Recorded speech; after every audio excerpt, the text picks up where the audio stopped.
Hello hello, بہت زیادہ بیس ہو رہا ہے. Hello hello hello hello hello, testing.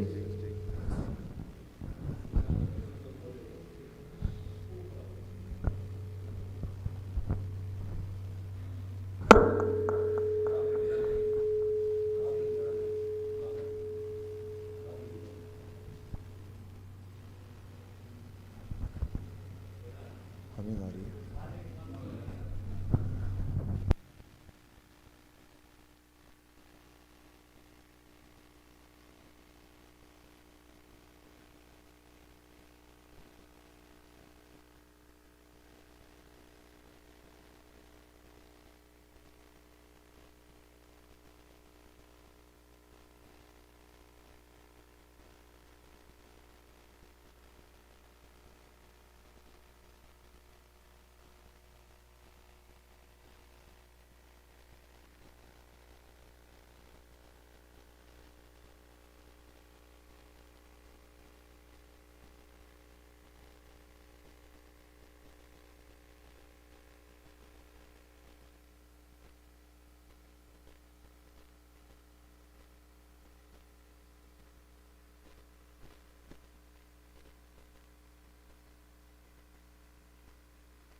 اعوذ باللہ من الشیطان الرجیم. بسم اللہ الرحمن الرحیم. ان اللہ وملائکتہ یصلون علی النبی یا ایھا الذین آمنوا صلوا علیہ وسلموا تسلیما.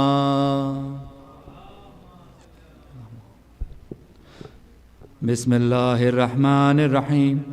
عن جابر بن عبد الله الانصاری عن فاطمة الزہراء علیہ السلام بنت رسول اللہ قال سمعت فاطمة أنها قالت دخل علي أبي رسول الله في بعض الأيام فقال السلام عليك يا فاطمة فقلت عليك السلام قال إني أجد في بدني ضعفا فقلت له إذك بالله يا أبتاه من الضعف فقال يا فاطمة ائتني بالكثاء اليماني فغطيني به فأتيته بالكثاء اليماني فغطيته به وسرت انظر إليه وإذا وجهه يتلألأ كأن البدر في ليلة تمامه وكماله. فما كانت إلا ساعة وإذا بولدي الحسن قد أقبل وقال السلام عليك يا أمه فقلت عليك السلام يا قرة عيني وثمرة فؤادي فقال يا أمه إني أشم عندك ريحة طيبة كأنها رائحة جدي رسول الله فقلت نعم إن جدك تحت الكساء فأقبل الحسن نحو الكساء وقال السلام عليك يا جدح يا رسول الله أتأذن لي ندخل معك تحت الكساء قال وعليك السلام يا ولدي ويا صاحب حوزي قد أذنت لك فدخل معه تحت الكساء. محمد.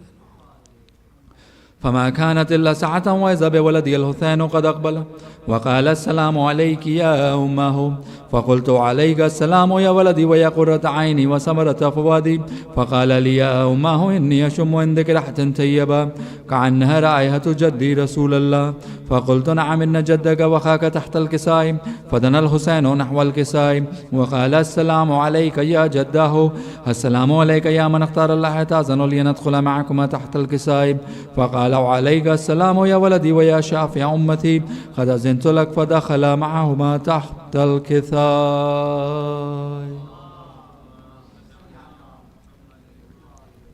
فأقبل عند ذلك أبو الحسن علي بن أبي طالب وقال السلام عليك يا بنت رسول الله فقلت عليك السلام يا أبا الحسن ويا أمير المؤمنين فقال يا فاطمة إني أشم عندك ريحة طيبة كأنها رائحة أخي وابن عمي رسول الله فقلت نعم ها هو مع ولديك تحت الكساء فأقبل علي نحو الكساء وقال السلام عليك يا رسول الله أتأذن لي نكون معكم تحت الكساء قال له عليك السلام يا أخي ويا وسي وخليفتي وصاحب لوائي قد أذنت لك فدخل عليهم تحت الكثاء.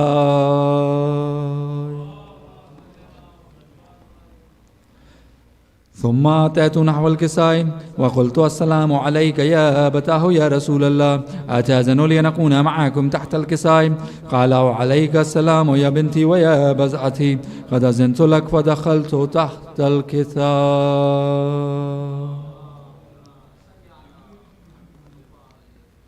فلما اكتملنا جميعا تحت الكساء أخذ برسول الله بطرفي الكساء وعمي بيد اليمنى على السماء وقال اللهم إن هؤلاء أهل بيتي وقاستي وحامتي، لحمهم لحمي ودمهم دمي، يؤلمني ما يؤلمهم ويحزنني ما يحزنهم، أنا حرب لمن حاربهم وثلم لمن سالمهم وعدو لمن عاداهم ومحب لمن أحبهم، إنهم مني وأنا منهم.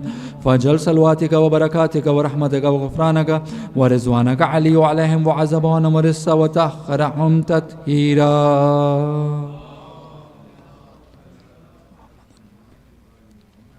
فقال الله عز وجل يا ملائكتي وثقان سماواتي إني ما خلقت سمعا مبنية ولا أرضا مديا ولا قمرا منيرا ولا شمسا مضيئة ولا فلكا يدور ولا بحرا يجري ولا فلكا يسري إلا في معبد هؤلاء الخمسة الذين هم تحت الكساء.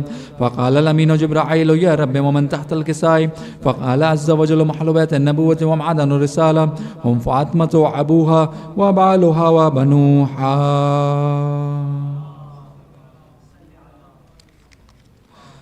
فقال جبرائيل يا رب أتأذن لنحبط إلى الأرض ليكون معهم سادسا؟ فقال الله نعم قد أذنت لك. فعبد الأمين جبرائيل وقال السلام عليك يا رسول الله. على لي والعال يقرأك السلام يخصك بتيتي والإكرام ويقول لك وعزتي وجلالي إني ما خلقت سمعا مبنية ولا أرضا مديا ولا قمرا منيرا ولا شمسا مضيئة ولا فلكا يدور ولا بحرا يجري ولا فلكا يسري إلا لأجلكم ومحبتكم، وقد أذن لي أن أدخل معكم، فهل تأذن لي يا رسول الله؟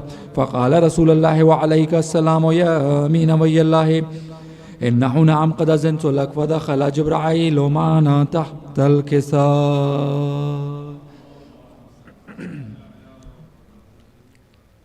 فقال لي بأن الله قد أوحى إليكم يقول إنما يريد الله ليذهب عنكم الرجس أهل البيت ويطهركم تطهيرا.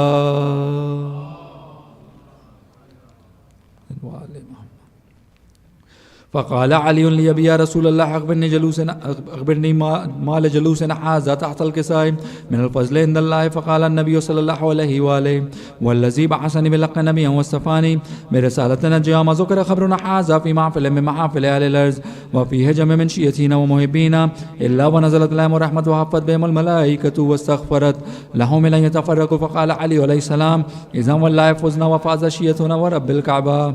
فقال أبي رسول الله صلى الله عليه وآله يا علي والذي بعثني بالحق نبيا واصطفاني برسالة نجيا ما ذكر خبرنا هذا في محفل من محافل أهل الأرض وفيه جمع من شيئتنا ومحبينا وفيهم ما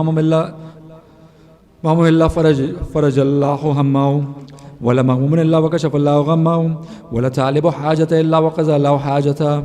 فقال علي عليه السلام إذا والله فزنا وصعدنا وكذلك شيئتنا فعازوا وصعدوا في الدنيا والآخرة ورب الكعبة.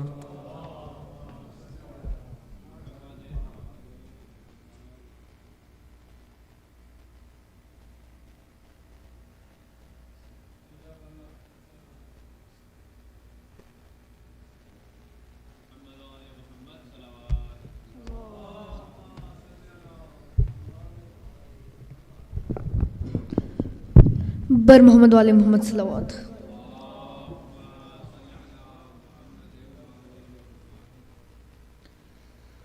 ہائے زینب گلی کو چوم لے بھیا تو جائی زینب گلی کو چوم لے بھیا تو جائی سو جائے تھوڑی دیر سکینہ تو جائی ہائے زینب گلی کو چوم لے بھیا تو جائی سو جائے تھوڑی دیر سکینہ تو جائی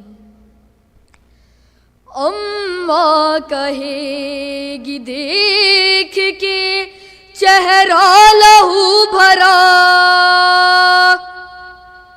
زینب نے کیا خیال نہیں رکھا بھائی کا زینب نے کیا خیال نہیں رکھا بھائی کا چادر سے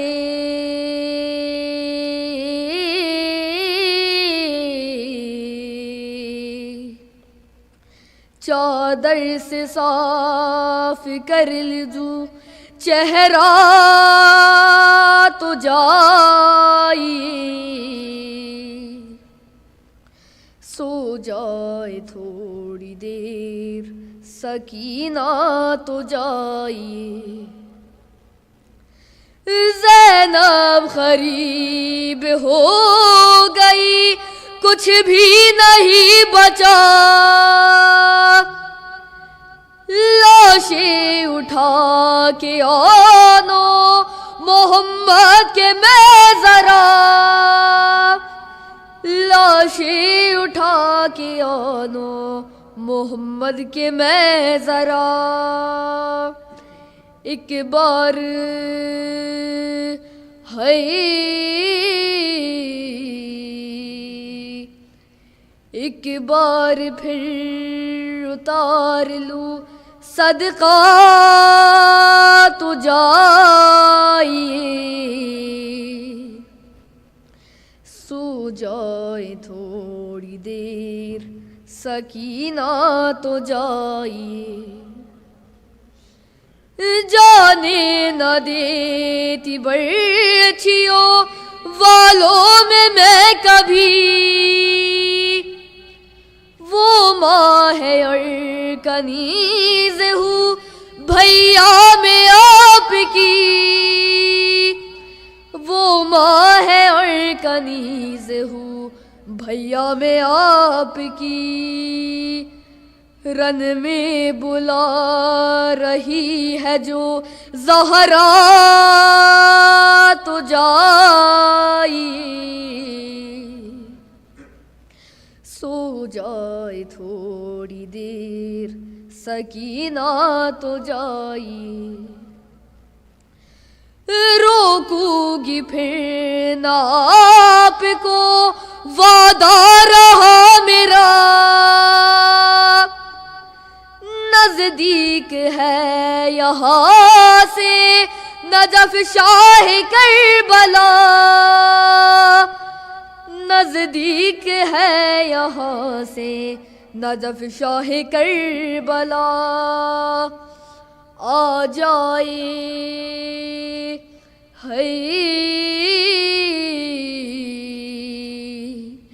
آ جائے میرے پاس جو بابا تو جائیے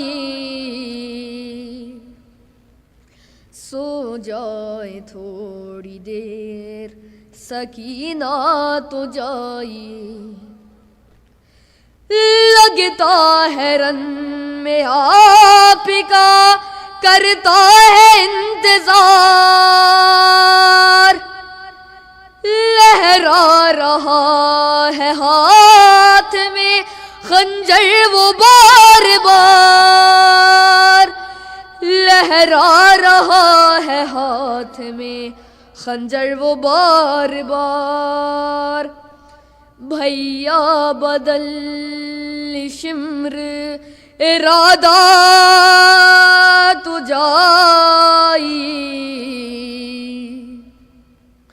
ہائے بھیا بدل شمر ارادہ تو جائیے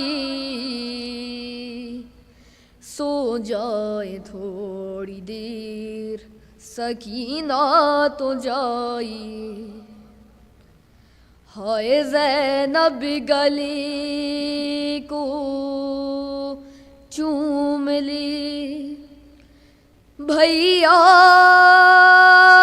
تو جائی،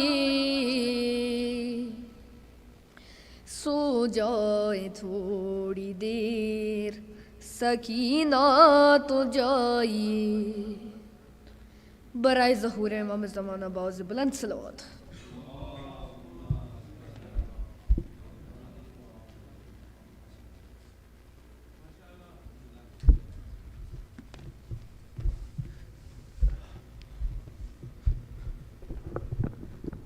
بھائی محمد وآل محمد صلوات۔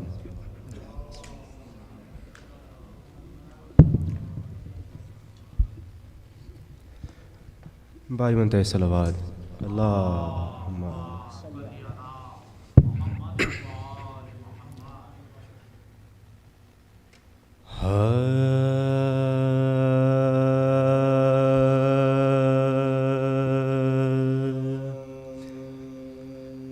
نبی کا چین،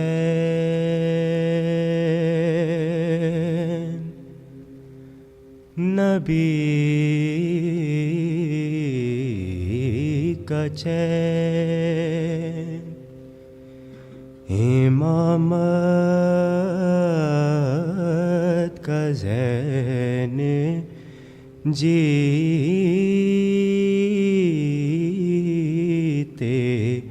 گا،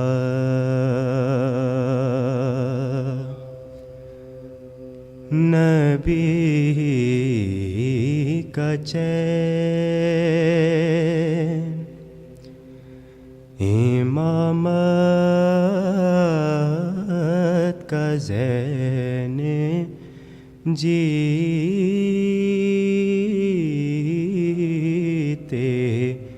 گا، ہائے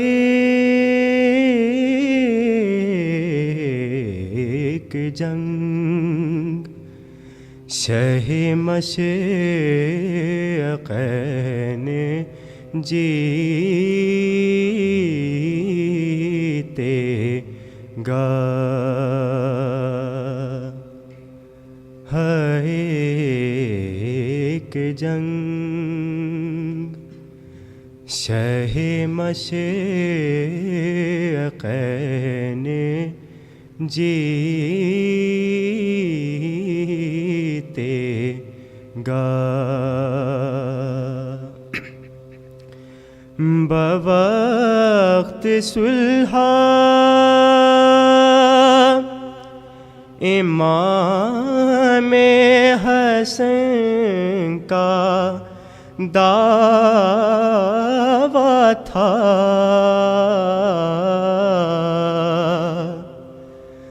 بوقت صلح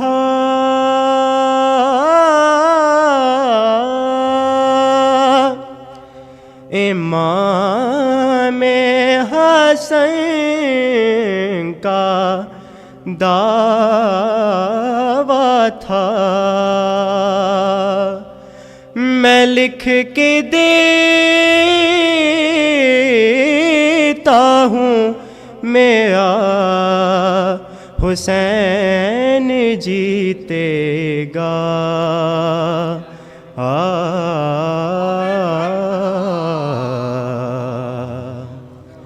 میں لکھ کے دیتا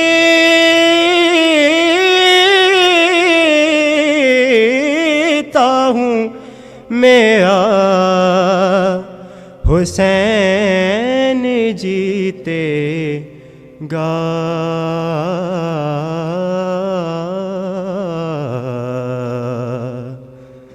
نبی کا چین،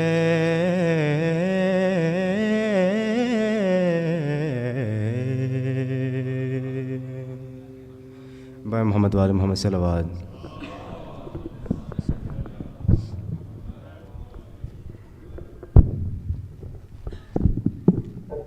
بھائی دیگر بلند تر صلوات۔ اللہم صلی علی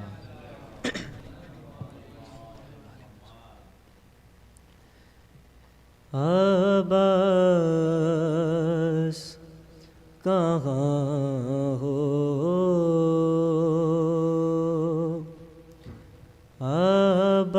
عباس کہاں ہو کہے تھے شہ دین میرے عباس کہاں ہو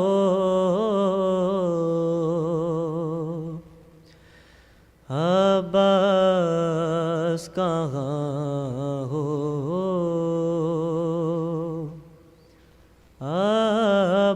عباس کہاں ہو دکھتا نہیں اب آنکھوں سے ہے سوگ اندھیرا دم رکتا ہے میرا دم رکتا ہے میرا دیتا ہے صدائیں علی اکبر میرا مجھ کو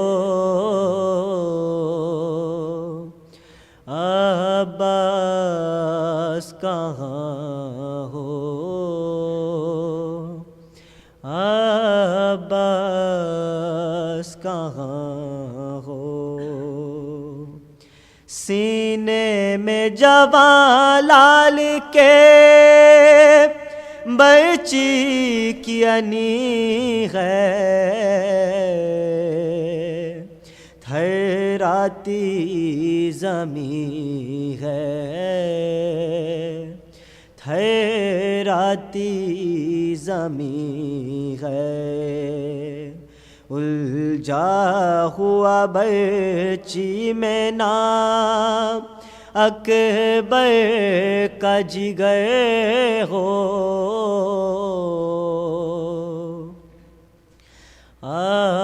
عباس کہاں ہو عباس کہاں ہو سینے سے سینہ کھینچ کے اکبر کے سہانے اس دشت بلا میں اس دشت بلا میں تکتا ہوں بسد یاس سے دم توڑتے اس کو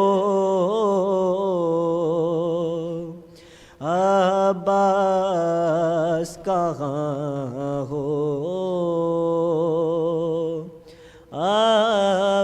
عباس کہاں ہو کہتے تھے شہ دین میرے عباس کہاں ہو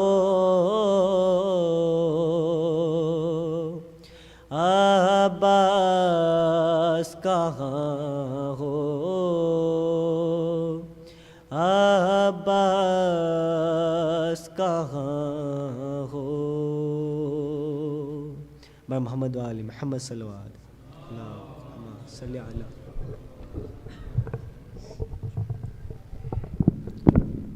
سورہ فاتحہ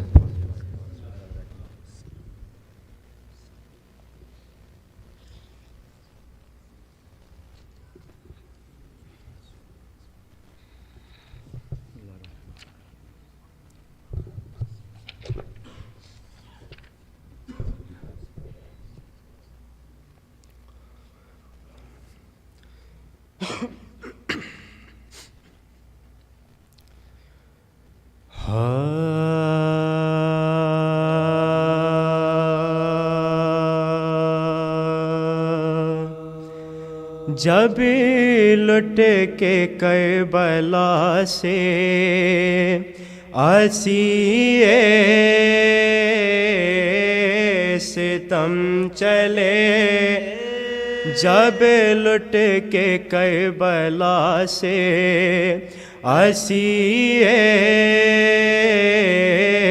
ستم چلے سجاد سر برہنب درد و علم چلے روتے سروں کو پیٹتے پابند غم چلے زینب نے لاش شہ سے کہا بھائی ہم چلے زینب نے لاش شہ سے کہا بھائی ہم چلے اے مرنے سے آپ کے میں یہ ایذا اٹھاتی ہوں اے دربار میں یزید کے سرنا گے جاتی ہوں ہائے ہائے میں مسافر کربو بلا حسین ہائے ہائے میں غریب میرے محل لقا ہائے ہائے تجھے نہ پانی کا قطرہ ملا حسین اے ہائے ہائے تمام تن تیرا ٹکڑے ہوا حسین پیاسے گلے پہ خنجرے بیداد چل گیا اے ہائے ہائے تڑپ تڑپ کے تیرا دم نکل گیا مہماں بلا کے ہم سے دغا کی لائنوں نے کیا کیا نہ ہم پہ جوڑو جفا کی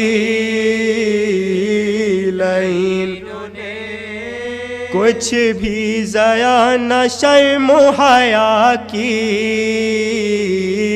لائنوں نے گردن جفا سے شہ کی جدا کی لائنوں نے اے خیمے جلا کے اہل ستم شاد ہو گئے اے ہم کربلا میں آن کے برباد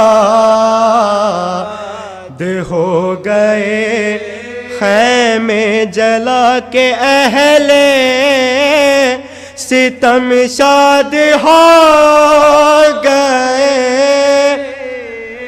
اے ہم کربلا میں آن کے برباد ہو گئے جب لٹ کے کربلا سے بھائی محمد علی محمد صلوات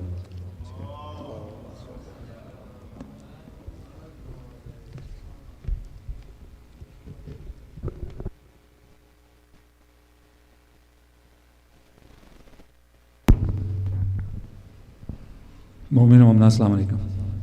خوشنودی ہے امام زمان علیہ السلام بآواز بلند صلوات. 16 محرم الحرام باب الہوا اسلامک سینٹر میں دوسرے عشرے کی مجالس جاری ہیں جسے خطاب قبلہ مولانا صادق حسن صاحب فرما رہے ہیں. مجلس کا آغاز روزانہ 9:30 بجے 9:30 پہ تلاوت حدیث قصہ کے ساتھ ہو جاتا ہے. مومن و مومنات سے بھرپور شرکت کی استدعا ہے. آنے والے ایام میں انشاءاللہ 8 ربیع الاول تک مجالس رضا کا سلسلہ جاری رہے گا. ان مجالس کی اسپانسرشپ ڈیٹیلز ہمارے نوٹس بورڈ پر موجود ہیں. ابھی کافی مجالس اسپانسرشپ سے باقی ہیں. اس سال بھی ہر سال کی طرح محرم فنڈ قائم کیا گیا ہے جس کا ٹارگٹ بھی پوسٹڈ ہے نوٹس بورڈ پہ. اس کے ٹارگٹ کو اچیو کرنے میں ابھی ٹائم ہے، کافی ہم پیچھے ہیں. ہمیشہ کی طرح آپ لوگوں کی سپورٹ درکار ہے. آپ لوگ جو بھی ڈونیشن اسپانسرشپس پہنچاتے ہیں یہ محرم تک محدود نہیں رہتا، فرش اعضاء اس کے ذریعے پورے سال بچتا ہے. تو اپنی سپورٹ جاری رکھیں، بڑھ چڑھ کے مجالس اسپانسر کریں، ہمیں محرم فنڈ کو اچیو کرنے کے لیے، ٹارگٹ کو اچیو کرنے کے لیے اس میں ہمارا ساتھ دیں. بالخصوص اگر آپ ادارے کے ممبر نہیں ہیں تو ممبرشپ فارمز ہمارے نوٹس بورڈ پر بھی موجود ہیں، اور ویب سائٹ بھی HIC.ca سے بھی ڈاؤن لوڈ کیے جا سکتے ہیں. ممبرشپ سے ادارے کو بہت مضبوطی ملتی ہے. ہمارے علماء کرام، ذاکرین، نوحہ خاں، مرثیہ خاں، شورا اکرام، فرش اعضاء کی خدمت گزار، بالخصوص فرش اعضاء کی زینت آپ مومن و مومنات جو مجالس میں موجود ہوتے ہیں، مجالس سنتے ہیں، سب کی صحت و سلامتی اور اس میں برکت کے لیے بآواز بلند صلوات.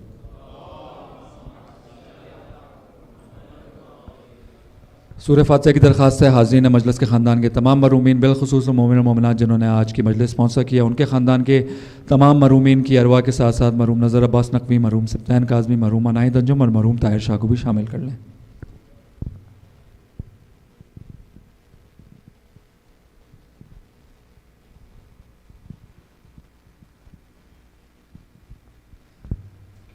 میں درخواست کروں گا قبلہ مولانا صادق حسن صاحب سے کہ افروز ممبر ہوں، بآواز بلند صلوات.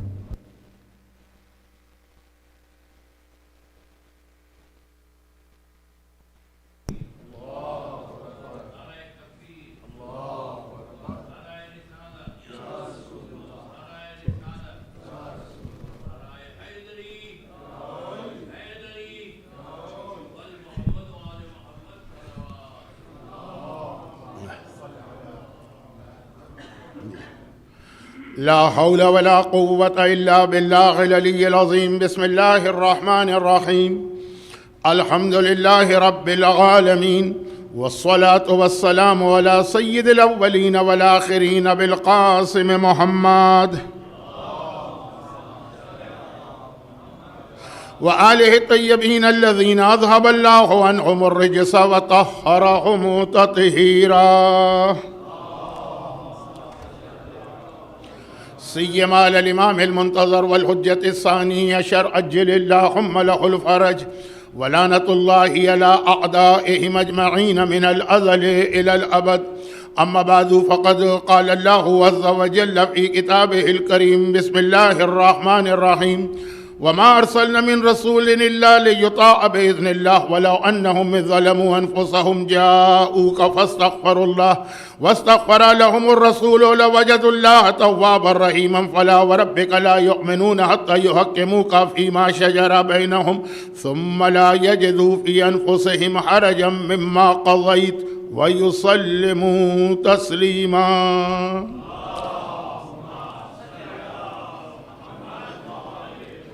قرآن کریم کی یہ آیت مسلسل 3 دن سے تلاوت کی جا رہی ہے، لیکن ترجمے کا موقع ہی نہیں مل پا رہا تھا.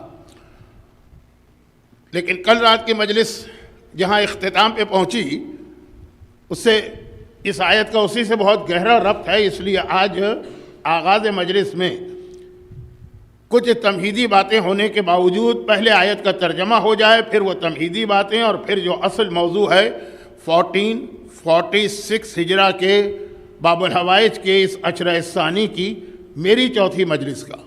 ویسے تو عشرہ ثانی کی یہ 6ٹھی مجلس ہے، لیکن چونکہ میں 2 دن تاخیر سے آیا تھا. سورہ نساء، اور یہ دونوں آیتیں آپ کے کانوں کے لیے ذرا مانوس آیتیں ہونا چاہیے. دوسری والی آیت اس لیے کہ اس میں وہ لفظ آیا ہے جو آپ درود والی آیت میں بھی سنتے ہیں، بلکہ اسی میں سنتے ہیں. اور پہلی آیت اس لیے ہے کہ الحمدللہ اب کثیر تعداد میں صاحبان ایمان کربلا کی زیارت کو جانے لگے ہیں. اور جو میں پہلے 2 دن اس آیت کی تلاوت کر رہا تھا، جو بچے کو یاد ہے کہ وَمَكَرُوا وَمَكَرَ اللَّهُ، دشمن اپنی پلاننگ کرتا ہے، اللہ اپنی پلاننگ کرتا ہے. تاریخ اسلام میں کربلا کی زیارت سے روکنے کے جتنے طریقے تھے اس کی بات چھوڑی، خود ہماری اپنی آنکھوں کے سامنے صدام کا پورا زمانہ کس انداز سے گزرا. لیکن آج آپ دیکھ رہے ہیں کہ شاید 61 ہجرہ میں کربلا میں آقا کی شہادت کے بعد سے لے کے آج تک پوری تاریخ کے اندر اس کثیر تعداد میں اور اتنی سہولت و آرام کے ساتھ زائرین کبھی کربلا نہیں جا پا رہے تھے جتنا صدام کے ان مظالم کے بعد. تو یہ وہی ہے کہ وہ مکر ان لوگوں نے اپنی پلاننگ کی، وہ مکر اللہ، اور اللہ اپنی پلاننگ کر رہا ہے، واللہ خیر الماکرین. تو پلاننگ تو وہی کامیاب ہوگی جو اللہ کی طرف سے ہے. زیارت پر اس کثیر تعداد میں جانے کا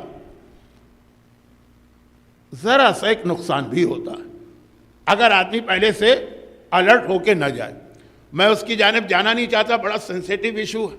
بعض مومنین کرام بات کو سمجھے بغیر ان کے جذبات مجروح ہو جاتے ہیں، لیکن امام معصوم کا وہ فرمان جو ویسے تو حج کے بارے میں ہے، لیکن جیسا کہ میں اکثر شیعہ تاریخ کے سب سے بڑے مرجع یا مجتہد شیخ مرتضی انصاری کے چند جملے کوٹ کرتا ہوں جو آج کوٹ نہیں کروں گا، وقت نہیں ہے میرے پاس. آج ہی کسی نے مجھ سے رابطہ کیا اور کہا کہ مولانا یہ جو مجالس ہے نا، یہ نہیں، اس سے پہلے آپ پہلے عشرے میں جو مجلسیں پڑھ کے آئے، کیا وہ مجلسیں تھیں؟ آپ ویسے مجلسیں پڑھیے.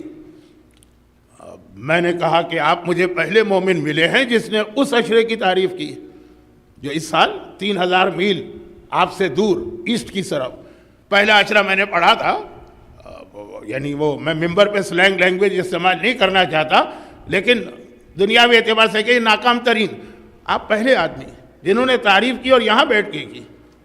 کون سے موضوعات آپ کو پسند آئے؟ کہا موضوع کوئی پسند نہیں آیا، وہ تو بہت بور ہوتا تھا، لیکن آپ 50 منٹ میں مجلس ختم کر کے ممبر سے اتر آتے ہیں.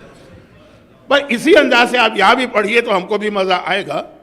میں نے بتایا کہ وہاں اس وقت 50 منٹ کا مسئلہ یہ تھا کہ بچوں کے اسکول کھلے ہوئے تھے، صبح بچوں کو اسکول جانا ہوتا تھا.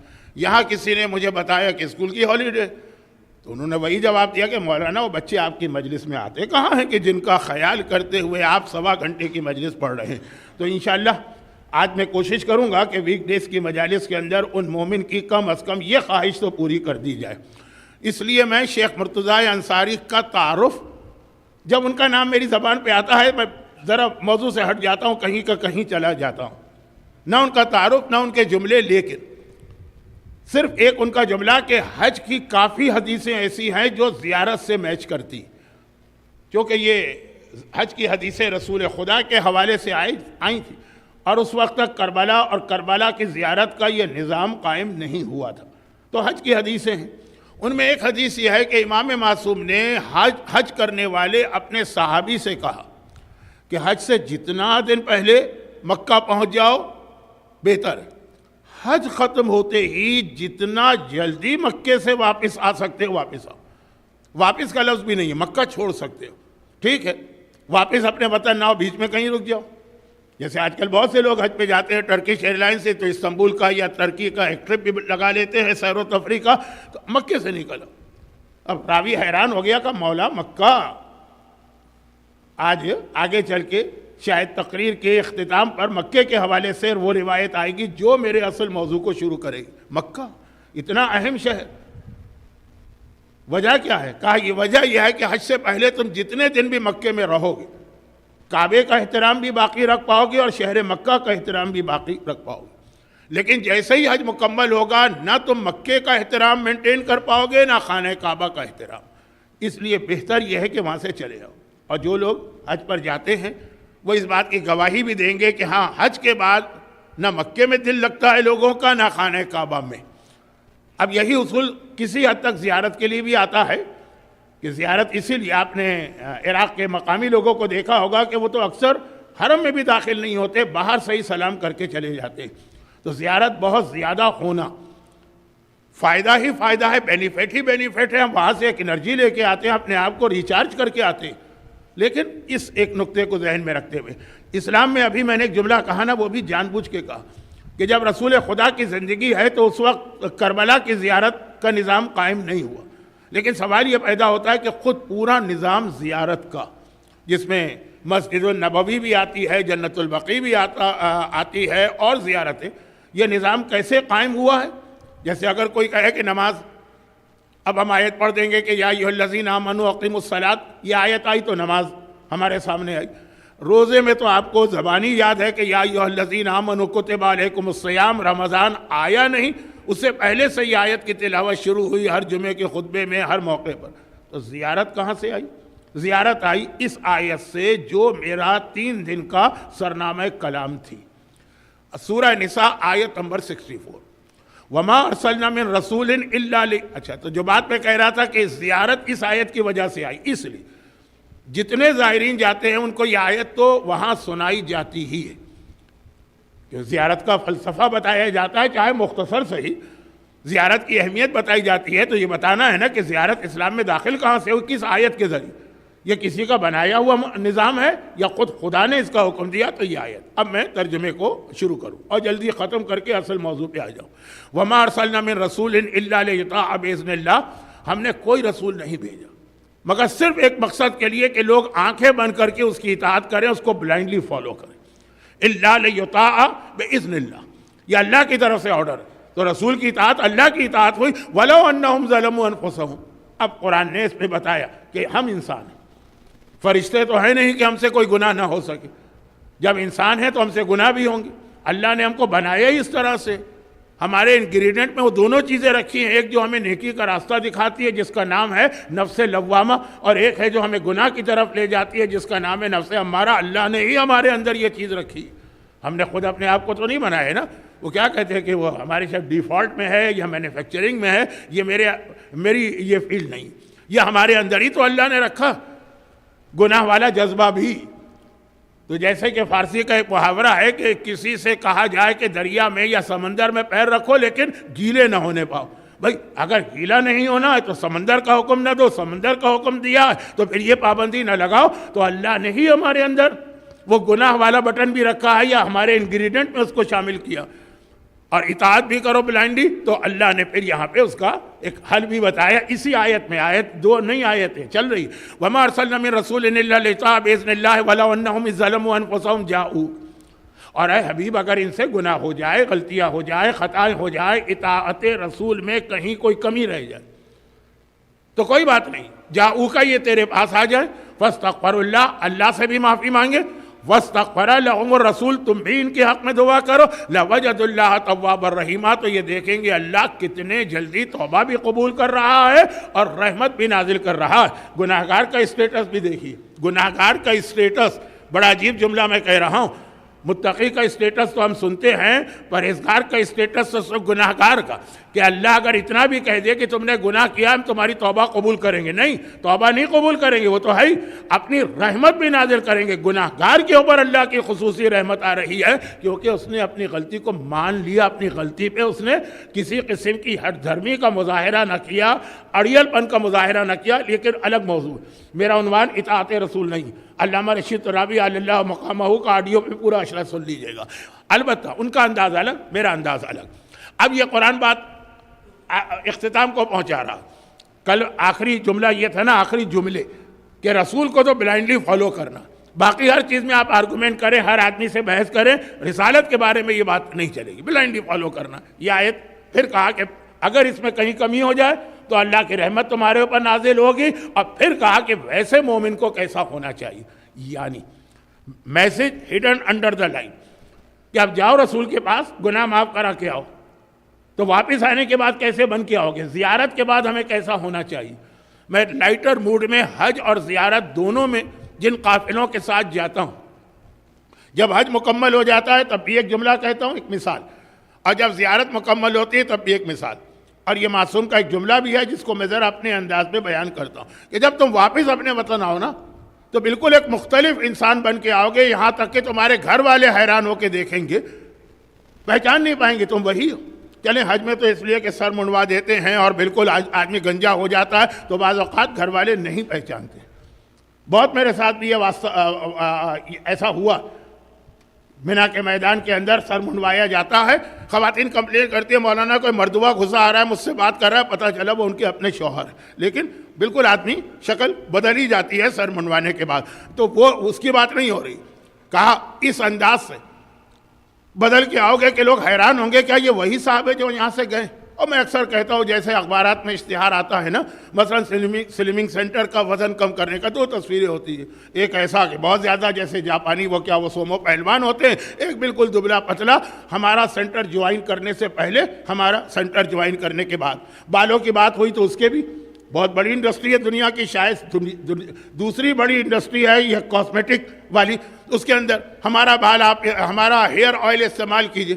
بہت بڑا مسئلہ ہے اس وقت دنیا کا یہ بال کس طرح سے دوبارہ واپس اگائے جائیں. ہزاروں لاکھوں ملین نہیں ٹریلین آف ڈالر کی یہ انڈسٹری ہے.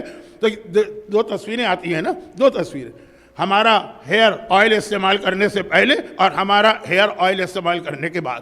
بلکہ اس پر ایک وارننگ بھی لکھی ہوتی ہے ان کی بوٹل پہ کہ جیسے ہی یہ بال یہ آپ تیل لیں تو ہاتھ میں مت لیجیے گا ورنہ آپ کی ہتھیلی پہ سارے بال اگائیں گے، یہ اتنا جلدی اثر کیا کرتی ہے. تو باقی تو ساری چیزیں آپ کو پتہ ہے کہ نان سینس، مگر حج واقعا ایسا ہی، زیارت ایسا ہی. آدمی کو اتنا بدل کے واپس آنا چاہیے کہ یقین نہ ہے گھر والوں کو بھی کہ یہ وہی صحابے جو یہاں سے گئے تھے. اب یہ پورا ایک الگ عنوان مجلس کا نہیں، پورے عشرے کا، تو ادھر نہیں جا رہا ہوں. آیت کا ترجمہ کرنا تھا مکمل. تو اب یہ زیارت کی آیت بتائی کہ چلو کوئی بات نہیں، گناہ تو ہوگا ہی تم سے، اللہ نے تمہارے اندر وہ گناہ والا ایک انگریڈینٹ رکھا ہے، لیکن ایک اللہ نے پھر اس کی معافی کا ایک ذریعہ بھی رکھا. خالی معافی نہیں، رحمت خدا حاصل کرنے کا ذریعہ رکھا. لیکن اب جب یہ رحمت مل گئی، معاف ہو گئے تم، تو خیال کرو کہ فلا وربک لا یؤمنون، تیرے رب کی قسم یہ مومن ہو ہی نہیں سکتے. ہم اور آپ تو ذرا سی بات پہ ایک دوسرے کو کہہ دیتے نا کہ میں تو تمہیں مومن مانتا ہی نہیں ہوں. لیکن جب اللہ کہہ رہا ہو اور قرآن میں کہہ رہا ہو، اللہ حدیث قدسی میں بھی خطاب کرتا ہے، اللہ کے خطاب کے اور طریقے بھی، لیکن قرآن جو معجز نما کلام ہے، تو فلا وربک لا یؤمنون، تیرے رب کی قسم یہ مومن نہیں. اب خلاصہ کر رہا ہوں آیت کا، ورنہ آیت کے ترجمے میں میں الجھ جاؤں گا تو بہت لمبی بات ہو جائے گی. فلا وربک لا یؤمنون حتی یحکموک فیما شجر بینہم ثم لا یجدوا فی انفسہم حرجا. یہ پہلی مجلس میں مقداد کا رتبہ سلمان سے زیادہ بلند ہے. ایک خصوصیت وہ اس آیت میں آئی کہ یہ مومن نہیں ہو سکتے. تیرا رب قسم کھا کے اعلان کر رہا جب تک کہ یہ اپنے ہر معاملے میں تجھے حکم نہ بنائے. فیصلہ رسول کا ہوگا، چاہے معاملہ ہمارا ہو، پرسنل میٹر. سورہ احزاب میں بھی یہ آیت آئی ہے جو عاشور کے دن نماز عاشورہ میں آپ نے آیت پڑھی ہوگی. تیرا اپنا معاملہ ہے، دین کا معاملہ نہیں ہے، دنیا کا معاملہ ہے، لیکن جو رسول کہیں گے فیصلہ وہ ہوگا. ثم یہ ہے بہت اہم شرط، لا یجدوا فی انفسہم حرجا، اور پھر دل میں ذرا سا خیال بھی نہیں آئے گا مما قضیت، جو تو نے قضاوت کی ہے، جو تو نے فیصلہ کیا ہے، اس کے خلاف دل میں ذرا خیال بھی نہیں آئے گا کہ یہ رسول نے کیا کہہ دیا، یہ رسول نے کیسا فیصلہ کر دیا. اب وقت نہیں ہے، اور چونکہ میرا موضوع نہیں، اگر موضوع ہوتا تو بہت وقت ہوتا، 10 دن. اس لیے چونکہ موضوع نہیں ہے تو سمجھ لیجئے کہ وقت بھی نہیں. موضوع کا مطلب سبجیکٹ، میرا ٹاپک. اس لیے صرف ایک مثال دے دوں. یہ ہماری خواتین کا بڑا امتحان ہوتا کہ اب اتنی شدید گرمی جو آتی ہے، یہاں بھی بڑی گرمی ہوتی ہوگی، حج میں بھی ہم دیکھتے ہیں کتنی گرمی ہوتی ہے، زیارت میں بھی ابھی 40 پہ لوگ جا رہے ہیں، کتنی شدید گرمی ہوگی. اور سر سے پیر تک جس طرح سے اس عورت کو حجاب میں چھپایا جاتا، یہ آسان بات نہیں، یہ بہت بڑا امتحان. اسی لیے تو کہا گیا کہ عورت کا جہاد یہی، یہ تیر و تلوار اور باقی ہتھیاروں کا مقابلہ کرنا اس سے بھی زیادہ مشکل ہے. اور اسی کا نتیجہ یہ ہے کہ ہمارے ہاں 10% عورتوں کے علاوہ باقی حجاب والی عورتیں بھی پراپر حجاب نہیں کر پاتی. تو پراپر حجاب میں ہمارے ہاں پیروں کا چھپانا واجب ہے، لیکن ہمارے انڈین پاکستانی ریلیجس ماحول میں بھی پیر کا حجاب نہیں تھا. وہ تو اب چند سالوں سے علماء کہنے لگے، اور ہماری خواتین نے خود جا کے دیکھا کہ اللہ کی پناہ وہ عراق کی گرمی، لیکن وہاں کی عورتوں کا کمپلیٹ حجاب. میرا بار بار کہتا ہوں کہ میرا سبجیکٹ نہیں ہے، لیکن پھر بھی ادھر پھسل جاتا ہوں. تو قرآن نے کہا لا یجدوا فی انفسہم حرجا، مخالفت کرے حکم رسول اور حکم خدا کی وہ بات نہیں ہو رہی ہے، مان بھی رہی ہے، عمل بھی کر رہی ہے. دل میں بھی خیال نہیں آنا چاہیے کہ آخر یہ ہم عورتوں کے لیے کیا حکم اللہ کے رسول نے دے دی. وَيُسَلِّمُوا تَسْلِيمًا، اصل لفظ یہ ہے. اور پھر ادھر رسول کا حکم آئے وہ سر جھکا کے اس کو بلائنڈلی فالو کرے. اصل یہ ٹکڑا تھا آیت کا بالکل آخری، جس کے لیے میں نے 3 دن آیت تلاوت کی. آج بھی تقریباً 20 منٹ تو میں نے یا 15 منٹ تو خالی اس کے لیے لے لی. آنکھیں بند کر کے فالو کرنا. اور پھر اس کے اندر کل میں نے کہا کہ پہلا مجلس کے شروع میں کیا میرا جملہ تھا کہ پہلے ترجمہ کروں گا، پھر 1-2 تمہیدی باتیں جو 2 دن سے چل رہی ہیں ان کو مکمل کروں گا، پھر اصل موضوع پہ آؤں گا. تو اب ترجمہ ہو گیا، اب اگر 2-3 دن اور ترجمہ نہ ہو تو کوئی حرج نہیں ہے، ایک ذمہ داری ادا ہو گئی۔ آئیے جو کل کی ایک بات تھی پہلے اسے مکمل کیا جائے۔ کل بعض وجوہات کی بنا پہ میں نے جب مجلس شروع کر دی تو اندازہ ہوا کہ مومنین کی ایک بڑی تعداد ایسی ہے کہ جو صرف کل ہی کی مجلس میں آئے ہیں، نہ اس سے پہلے آئے تھے نہ اس کے بعد آئیں گے، تو کوئی ایسی بات کرنا کہ جس کا ربط ان کی سمجھ میں نہ آئے اچھا نہیں ہے۔ اس لیے میں نے ایک طرح سے کل کا موضوع ذرا سا بدل دیا، یہ بات رہ گئی، اور وہ یہ کہ 47 مکتوب نمبر 47۔ اچھا، نمبرنگ میں ہمیشہ ایک بات یاد رکھیے، چاہے وہ قرآن کی آیت ہو، چاہے نہج البلاغہ کے خطبات ہو، چاہے صحیفہ کاملہ کی دعائیں، +1 -1 کا مارجن رکھا کرے۔ یہ نمبرنگ میں خاصا اس حوالے سے اختلاف ہے۔ مولا کا ایک بہت مشہور خطبہ نہیں، خطبہ تو نہج البلاغہ کا پارٹ 1، یہ تو پارٹ 2، اس میں مولا کے لیٹرز ہیں۔ اس میں جو 47 نمبر کا لیٹر ہے عثمان ابن حنیف کے نام، یہ 2 بھائی تھے مولا کے، انتہائی قریبی شیعوں میں سے تھے۔ ذرا سا میں اس جملے کو اور واضح کروں گا، آج کی مجلس کا موضوع بدل جائے گا۔ یہ 2 بھائی تھے حنیف کی اولاد میں، اس میں عثمان ابن حنیف گورنر بنایا بصرے کا۔ Basra was very important province at that time, جنگ جمل وہیں پہ ہوئی تھی، اسلام میں فتنوں کا ایک طرح سے آغاز وہاں سے ہوا تھا، لیکن اتنا علی کا قریبی صحابی، اور ایسا علی کو اس پہ بھروسہ کہ ایسے اہم صوبے کا گورنر بنایا۔ ایک ایسے ولیمے میں چلے گئے جس میں صرف پیسے والے بلائے گئے تھے، غریب نہیں بلائے گئے تھے۔ اور مولا کا جو خط گیا ہے وہ پورا لیٹر ریٹن میں ہے، وہ پڑھ لیجئے گا کس طرح سے عثمان ابن حنیف کنڈیم کر رہے ہیں اس عمل کے اوپر۔ تو وہ جو کل بات ولیمے کی ہو رہی تھی نا، اس میں یہ بات آئی تھی پیسے والوں کا ولیمہ، غریبوں کا ولیمہ اور اسلام کا ولیمہ۔ اصل چیز تھی یہ اسلام کا ولیمہ۔ اب یہاں پہ علماء کہتے کہ اس خط سے ایک بات اور ظاہر ہو گئی کہ مولا جو نظام حکومت چلا رہے تو مولا کے پاس وہ انفارمیشن لینے کا سسٹم کتنا اچھا تھا، جسے اردو میں اگر ہم جاسوسی کا نظام کہیں گے تو یہ لفظ اچھا نہیں لگے گا۔ آپ میں جو گلف سے آئے مخابرات کا جو سسٹم ہے، یہ لفظ اچھا نہیں لگتا، انٹیلیجنس ایجنسیز، لیکن مولا کے پاس ایک ایسا سسٹم تھا۔ یہ علم امامت سے مولا نے نہیں خط لکھا، علم امامت کے خط ہوتے ہیں تو پتہ نہیں کس کس کی باری آ جاتی۔ یہ جو مولا نے خط میں شروع میں لکھا بھی ہے کہ مجھے یہ اطلاع ملی ہے، تو خیر یہ ایک الگ چیز ہے کہ علی کا نظام حکومت کتنا پرفیکٹ نظام حکومت تھا یہ خط۔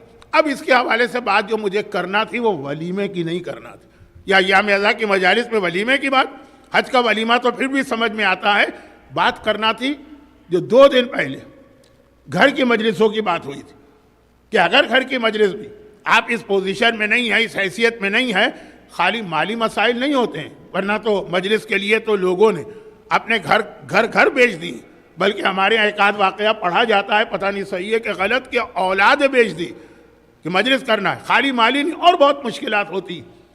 تو اس میں جو 2 دن پہلے کی مجلس تھی کہ گھر کی مجلس کی امپورٹنس بہت زیادہ، عزا خانے کو کمزور کیے بغیر، جیسے ایک عراق کا ایک دستور رہا ایک طویل عرصے تک اور ابھی بھی ہے، 40 کا مجمع زیادہ ہوگا، زائرین میں عاشورے کا کم ہوگا، کیونکہ عاشورے کے لیے ہر عراقی کی خواہش ہوتی ہے، اور یہ ہمارے یہاں انڈیا پاکستان میں بھی تھا کہ وہ اپنے علاقے یا اپنے گاؤں میں کرے، وہ وہاں کی عزاداری متاثر نہ ہو۔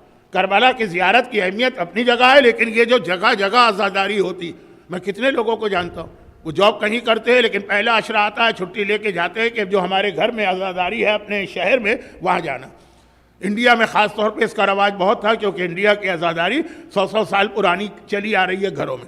تو یہ جو ایک طریقہ، اور پھر اس میں اس وقت عروج ہو گئے ایک زمانے سے مطلب بہت زیادہ نہیں، 200 سال پہلے عراق میں بھی تھا کہ بھئی عاشورے کا دن تو کربلا ہی میں ہونا چاہیے، چنانچہ وہ سب جاتے تھے۔ تو وہابیوں نے جو کربلا پہ وہ اٹیک کیا جو بہت کم پڑھا جاتا ہے 19 سینچری، بہت کم پڑھا جاتا ہے، جس میں آقا حسین کی زری کو بھی نہ صرف یہ کہ توڑا گیا بلکہ وہیں صحن میں بیٹھ کر اس کو چولہے میں جلا کر اس کے اوپر قہوے پکا کے وہ قہوے وہاں پہ پیے گئے اور وہ قہوے لگائے گئے، تو زری بھی ٹوٹ گئی، نشان قبر بھی ختم ہو گیا۔ اتنی مٹی کھودی کہ تقریباً آقا حسین کا شانہ نظر آنے لگا۔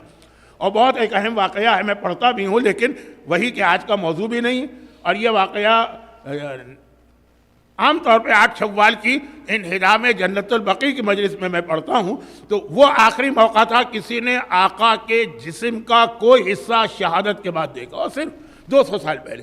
تو اس کے بعد اور فائدہ ان کو وہابیوں نے کس چیز سے فائدہ اٹھایا کہ جتنے مرد تھے وہ سب کربلا گئے ہوئے تھے، چنانچہ وہاں پہ صرف عورتیں تھیں اور کچھ بوڑھے مرد. ہمارے ایک مرجع اس وقت کربلا میں تھے، کس طرح ان کی جان بچی وہ بہت دلچسپ واقعات ہیں، لیکن مرجعیت پہ کچھ زیادہ ہی بات اس سال ہو گئی. جب پورا عشرہ اس موضوع پر ہو تو کوئی حرج نہیں، لیکن تمہید میں اتنی لمبی بات. تو اس کے بعد اور زیادہ یہ جذبہ عراق میں بڑھا کہ پہلا عشرہ جو ہے نا وہ ہر ایک کو اپنی اپنی جگہ پہ کرنا ہے. ان لوگوں کو موقع نہیں دینا ہے کہ یہ شہروں پہ حملہ کر کے آزاداری کو ڈسٹرب کریں. اور 40 اس میں ہم آتے ہیں. تو یہ ہے عزاخانے کی آزاداری کمزور نہیں ہونا چاہیے، سینٹرز کی آزاداری کمزور نہ ہو. اور الحمدللہ یہاں یہی ہوتا ہے کہ لوگ گھروں کی مجلس بھی ایسے ٹائم پہ نہیں رکھتے ہیں کہ سینٹر کی مجلس سے ٹکرائے، اور گھر کی مجلس بھی. اب اس میں وہی بات کہ ہر آدمی تو اس حیثیت میں نہیں ہے کہ وہ فل فلیج مجلس کرے. تو وہ جو ولیمے سے میں نے مثال دی وہ یہ کہ اس سے آپ کے ذہن میں کنسپٹ اگر آ رہا ہے کہ 200 آدمیوں کو بلائیں گے اور 50 یا 60 گاڑیوں کی پارکنگ کا انتظام کرنا ہوگا اور پورا محلہ ڈسٹرب ہوگا. یہ لفظ ڈسٹرب میں دینی اعتبار سے نہیں کہہ رہا ہوں، محلے والوں کے اعتبار سے کہہ رہا ہوں. تو وہاں پہ نہیں، یہاں نہیں. ابھی میں نے 2 دن پہلے بھی ایک واقعہ پڑھا جو پچھلے سال یہاں پڑھا تھا کہ چھٹے امام حجر اسود کو بوسہ نہیں دے رہے ہیں، اور راوی کہتا ہے مولا آپ کے ہر بزرگ نے اپنے ہر حج کے طواف میں حجر اسود کو بوسہ دیا. کہا لوگ ان کو پہچانتے تھے تو ان کو راستہ دیتے تھے. چوتھے امام کا تو مشہور واقعہ ہے فرزدق کا قصیدہ اور حشام ابن عبد الملک ابن مروان ابن حکم کو راستہ نہ ملنا. کہا میرا زمانہ آ گیا، اب لوگ مجھے نہیں پہچانتے. اب اگر میں حجر اسود کو بوسہ دینے جاؤں گا تو لوگوں کو دھکا تو دینا ہی پڑتا ہے، حجر اسود پہ آپ اس طرح نہیں پہنچ پاتے ہیں. اور اسی طرح سے جو عام مسلمان مومن نہیں، وہاں مومن کتنے ہوتے ہوں گے اس مجمع میں، کہا ان کو اذیت دے کر ایک مستحب کام کرنا یہ اسلام کا مزاج نہیں ہے. جملے میرے ہیں، مفہوم امام کا. تو اب یہ بہت سارے پرابلم ہوتے ہیں. تو یہ ذہن میں تصور مت لائیے کہ گھر کی مجلس سے مراد ہے کہ میں وہ مجلسوں کی بات کر رہا ہوں، نہیں، حیثیت نہیں ہے. تو کم سے کم منیمم عدد اسلام نے بتایا 10 آدمی. وہ 10 آدمی بھی خاندان والے ہی ہوں، گھر کے اندر ہی 3 4 5 تو مل جائیں گے، شوہر ہے، بیوی ہے. یہاں کتنے ہیں؟ 2 بچے اچھے سمجھے جاتے ہیں. نہیں، ہمارے یہاں زیادہ سمجھے جاتے ہیں کیونکہ جتنے بچے ہیں اتنے بینیفٹ ملتے ہیں حکومت سے. تو 8 8 9 9 بچے بھی اب ایک بہت کوئی ان یوزول چیز نہیں. بلکہ میں تو ایک عالم کے ساتھ محرم پڑھنے آ رہا تھا یہ ہیترو ایئرپورٹ کے اوپر. امیگریشن ہوا نا تو ایک مختصر سوال ہوتے ہیں. مجھ سے تو کچھ نہیں پوچھا، میں تو کافی عرصے سے آ رہا ہوں، ان سے پوچھا کہ جی آپ کے بچے کتنے؟ اس نے کہا 22. ارے اس امیگریشن والی عورت کو یقین نہیں آیا، بے ہوش ہونے کے قریب ہو گئی. اور واقعاً ان کے 22 بچے تھے، لیکن خیر وہ پاکستان سے آئے تھے. تو خلاصہ یہ ہے کہ 4 6 تو گھر میں ہی ہو جائیں گے. آپ میں سے کچھ لوگوں کو وہ کلچر یاد ہوگا کہ گھر کی خواتین ایک مرثیہ ایک ماتم کر کے ہی روز مجلس کر لیا کرتی تھی، وہی کافی اس برکت کے لیے جو پرسوں کا عنوان تھا. اور یہاں پہ میرے ذہن میں ایک بہت دلچسپ واقعہ آ رہا ہے. کربلا کے واقعات کے لیے دلچسپ کا لفظ تو ٹھیک نہیں ہے، ایک بہت اہم واقعہ، لیکن فی الحال اس کو میں روک دیتا ہوں اس لیے کہ آدھی سے زیادہ مجلس کا وقت ہو چکا ہے.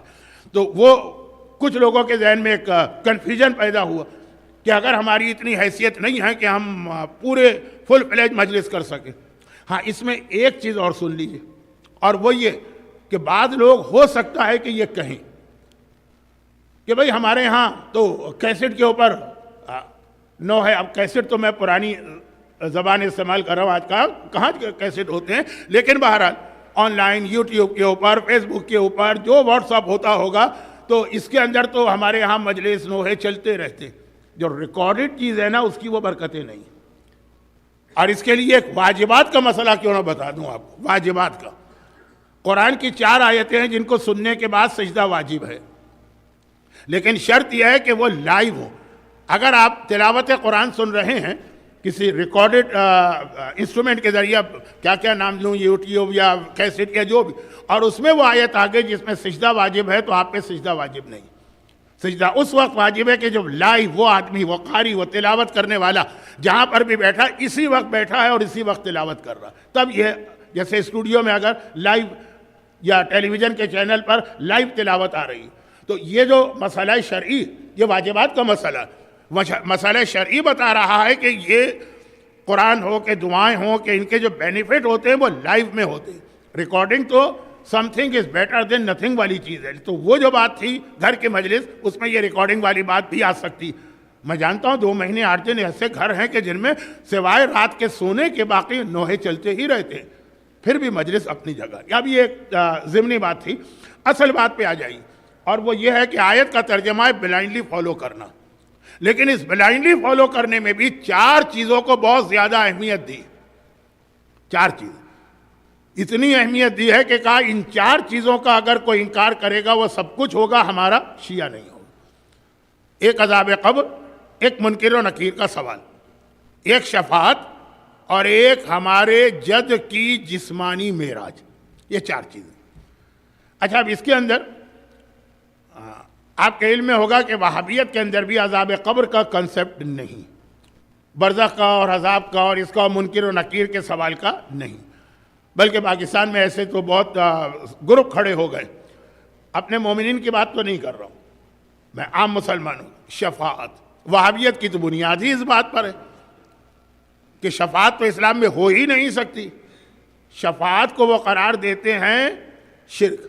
کہتے ہیں کہ پھر آپ نے 2 اللہ بنا دی، ایک وہ اللہ رب العالمین اور ایک ہی آپ نے اللہ بنا دیا جن کی بات وہاں مانی جا رہی. توحید کے خلاف نہیں، توحید کی دلیلوں میں ہم مدرسے کے بچوں کو ایک دلیل دیتے ہیں جو قرآن کی آیت ہے سورہ انبیاء کی، لَوْ كَانَ فِيهِمَا آلِهَةٌ لَفَسَدَتَا.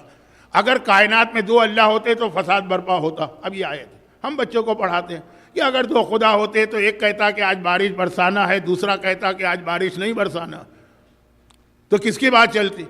اور اس کے بعد پھر اس کو موت دینا ہے، دوسرا کہتا نہیں اس کو موت نہیں دینا.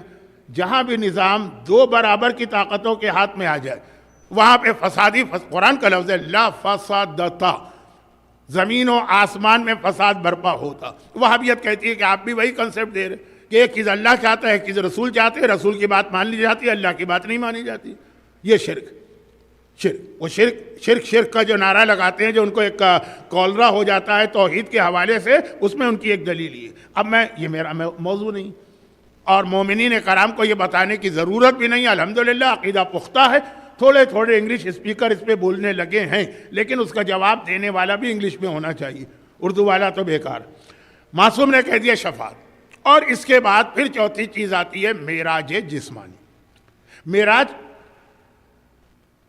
تاریخ اسلام کا ایک ایسا واقعہ کہ سب سے زیادہ جس وجہ سے لوگ اسلام سے دور کیے گئے اور اسلام پہ شکوک و شبہات پیدا کیے گئے وہ معراج. اور سب سے زیادہ اس وقت مسلمان جس عقیدے کو غیروں کے سامنے پیش کر کے اسلام کی سچائی پر بحث کرتے وہ بھی معراج. جو کل کی بات ہو رہی تھی نا، جوزف پیٹر اسمتھ، وہ کوئی ریسرچ لے کر آئے تو ہمارے لوگ کہتے ہیں ہاں یہ بات صحیح. اور اگر اللہ کا رسول یا امام معصوم کو حکم دے دے تو اس پہ ہزاروں مین میخ نکالتے ہیں قلعے. معراج ایک بہت ہی کلاسیکل ایگزامپل ہے. میں نے آپ کو ایک مثال وضو کی آیت کی دی تھی ان لوگوں کا جواب دینے کے لیے جو کہتے ہیں کہ اگر ہر چیز قرآن میں کھلی آ جاتی تو امت میں کوئی اختلاف ہی نہیں ہوتا. یہ ہے ایک ہمارے اسکول آف تھاٹ جو کبھی اعمال کے اعتبار سے کہتا ہے کہ بھئی اگر پورا نماز کا طریقہ ایک جگہ آ جاتا تو یہ سارے جھگڑے ہوتے کہ نماز کس طرح پڑھی جائے، کہ ہاتھ کھولے جائے، کہ باندھے جائے تو باندھے جائے تو کہاں باندھے جائے، سجدہ رکھی جائے کہ نہ رکھی جائے، نماز ملا کے پڑھی جائے کہ الگ پڑھی جائے. یہ جتنے کہا اگر قرآن میں کھلی آیت آ جاتی تو پھر روزہ حج کسی میں اختلاف نہ ہوتا. اللہ نے ایک مثال دی کہ پورا وضو کا طریقہ ایک آیت میں آ گیا، جتنا اختلاف وضو کے طریقے میں ہوا شاید اور کسی عبادت میں نہیں ہوا. اور اسی طرح عقیدے میں بھی لوگ کہتے ہیں کہ اگر یہ 12 اماموں کے نام قرآن میں آ جاتے، پورے 12 نام ایک آیت کے اندر، پھر کوئی جھگڑا ہی نہیں ہوتا. اس کے لیے میں نے مثال دی کہ نہیں، جھگڑا کرنے والے تو ہر چیز میں جھگڑا کرتے، کیا وہ ٹھنڈے پیٹوں برداشت کر لیتے اگر میرے مولا کا نام قرآن میں اتنا واضح آتا جتنا لوگ مانگ رہے ہیں؟ ویسے تو بعض علماء کا نظریہ ہے کہ کچھ آیتوں میں لفظ علی آیا، لیکن کہ بالکل واضح طریقے پر نام، ایڈریس، پتہ سب کچھ آ جاتا جو قرآن کا اسٹائل نہیں. تو اس کے لیے ایک آدھ بات میں کہہ چکا ہوں. یہی معراج کا مسئلہ ہے. معراج کا انکار کوئی نہیں کر سکتا اس لیے کہ قرآن کی واضح آیت. اور آج لوگ کہتے ہیں دیکھو 1400 سال پہلے اسلام نے اسپیس ٹریول اور یہ سب کچھ بتا دیا. آئنسٹائن بیچارہ تو وہ اپنی تھیوری پیش کر کے خاموش ہو گیا, لیکن 1400 سال پہلے اسلام نے اس کی تھیوری سے ریلیٹڈ نظریہ پیش کیا معراج جسمانی کا. پیغمبر جسم کے ساتھ معراج پر گئے. دوسری جانب پورے 1300 سال تک اسلام سب سے زیادہ منہ چھپائے پھرتا رہا معراج کے عقیدے کی وجہ سے, کیونکہ اس زمانے کی سائنس یہ کہتی تھی, اس زمانے سے لے کے 100 سال پہلے تک کی سائنس, معراج عقلاً پاسبل ہی نہیں, مسئلہ خرق و التیام. اور اس کے بعد پھر وہ 100 سال پہلے وہ جو ایک مسئلہ آ گیا کہ اسپیس کے اندر ایتھر ہوتا, ابھی تو آج کل اوزون کا شور ہے نا. 1300 سال تک شیعہ علماء سر جھکائے, منہ چھپائے, اس اعتراض کو برداشت کرتے رہے کہ کتنا نانسنس مذہب ہے جو معراج کا قائل ہے کہ رسول اپنے جسم کے ساتھ معراج پہ گئے. ہمارے علماء, مراجع, مجتہدین, مفسرین, محدثین, ان کے پاس کوئی جواب نہیں تھا, کیونکہ سامنے وہ سائنس کھڑی تھی جو اتنی پکی تھی اپنے نظریے اور اتنی پختہ تھی کہ اسے بحث کرنا بیکار. آج کل آپ کو معلوم ہے نا, پاکستان میں یوٹیوب پر ایک بحث چل رہی. وہ کیا بحث چل رہی؟ احمد رضا خان بریلوی, جن کے نام پہ بریلوی فرقہ بنا ہے, ان کا یہ نظریہ ہے کہ دنیا جو ہے وہ چپٹی ہے, گول نہیں. اور اس وقت اس 21 سینچری میں 2024 میں اس نظریے کو صحیح ماننے والے, جسٹیفائی کرنے والے, اس پر آرگومنٹ کرنے والے, اس کے فیور میں مناظرہ کرنے والے بھرے پڑے ہیں یوٹیوب کے اوپر.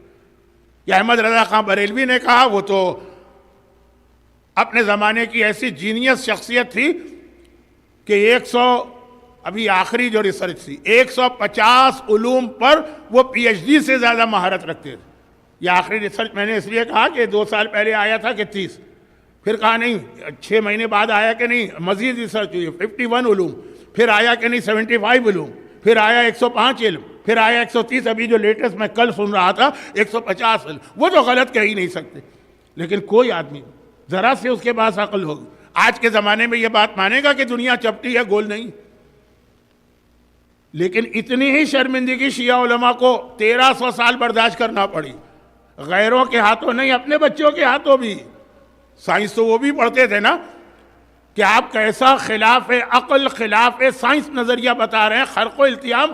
ہاؤ اٹس پاسبل کہ کوئی آدمی آسمانوں پہ جائے, کیونکہ اس وقت تک, اور 1 سال میں کب سے چلا آ رہا ہے, افلاطون نہیں, اس سے بھی پہلے سے نظریہ چلا آ رہا ہے جس کو باقاعدہ ہر زمانے کی سائنس نے کنفرم کیا, بطلیموس کے زمانے سے, کہ دنیا ہے بیچ میں سینٹر, اس کے اوپر 7 آسمان اس طرح ہیں جیسے پیاز کے چھلکے ہوتے ہیں, اس کے بعد جا کے پھر یونیورس شروع ہوتی.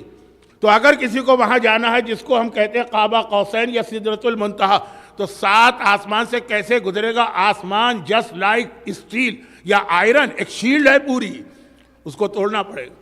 پہلا آسمان توڑا جائے گا. عربی میں کسی چیز کو توڑنے کا نام ہے خرق. قرآن کریم ایک حکمران نے جلائے کہ پھاڑے, اس مسئلے کا یہی نام ہے, مسئلہ ہے خرق و حرق. حرق مانے جلانا, خرق مانے پھاڑنا. جلائے تھے کہ پھاڑے تھے. آخری زمانے میں مکے سے, شام سے, لیبیا سے مختلف جھنڈے نکلیں گے, کالے رنگ کے اور مختلف رنگوں کے, یہ آخری زمانے کی نشانی. وہاں بھی یہی ہے کہ جھنڈے خرق, یہ سارے جھنڈے جو ہیں وہ پھاڑے جائیں گے. یہ بھی بہت انٹرسٹنگ ایک حدیث ہے علامات ظہور کی, لیکن یہ سبجیکٹ کسی اور کے پاس چلا گیا, وہ ریزرو ہے ان کے لیے, تو میں اس پہ اب زیادہ بات نہیں کرتا, کم از کم باب الحوائج میں. تو خلاصہ یہ ہے کہ خرق, جیسے اگر آپ کو اس دیوار سے جانا ہو, دیوار پوری بند ہو, دروازہ نہ ہو, تو کیا دیوار توڑیں گے آپ؟ جائیں گے. کل پہلے توڑا جائے گا, پھر جب وہ نکلے گا تو اس کے بعد اس کو جوڑا جائے گا. آسمان ایک شیلڈ ہے نا, اس طرح 7 آسمان توڑے جائیں, 7 آسمان جوڑے جائیں, خرق اور التیام جوڑے جائیں. ہنستے تھے, اپنے بچے ہنستے تھے, کہتے تھے کہ دیکھیں یہ ہمارے مراجع, یہ نجف میں بیٹھنے والے, ان کو پتہ ہی نہیں کہ دنیا ہے کیا, انہیں معلوم ہی نہیں کہ یونیورس کا سسٹم کیا. یہ بیچارے اپنے گھر سے نکل کے صرف حرم تک جاتے ہیں, اس کے علاوہ ان کو خبر ہی نہیں ہے. ایسی خلاف عقل بات کر رہے کہ 7 آسمان کو پینیٹریٹ کر کے رسول خدا سدرۃ المنتہا کے آگے قاب قوسین پہ گئے. How it's possible? جیسے آج اگر کوئی کہہ دے کہ زمین چوکور ہے تو ہم اور آپ ہنسیں گے. علماء نے کہا بلائنڈلی فالو کرنا, کیونکہ اس میں امام معصوم نے اتنا سخت اسٹینڈ لیا, اتنا سخت اسٹینڈ لیا کہ اگر تم اس کو نہیں مانتے ہو تو ہمارے شیعہ نہیں. اور باقی مسلمانوں نے تو وہی طریقہ اختیار کیا جو آج بھی ان کا طریقہ، کمپرومائز کر لیا اس زمانے کی سائنس. کہا کہ جو سائنس کہہ رہی ہے یہی ہمارا عقیدہ. وہ ہر چیز میں کمپرومائز کر لیتے، بعد میں کہتے جو تم آج کہہ رہے ہو یہ تو ہم پہلے سے کہتے آ رہے ہیں. چنانچہ ایک نہیں، دو نہیں، تین نہیں، عالم اسلام کی تین بہت اہم پرسنالٹیز نے کہا کہ اللہ کے رسول معراج پر تو گئے تھے لیکن جسم کے ساتھ نہیں گئے تھے.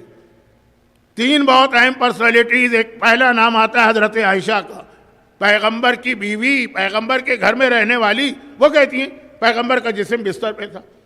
دوسرے صاحب، اب یہ نام لیتے ہوئے بھی مجھے عجیب لگ رہا ہے، معاویہ.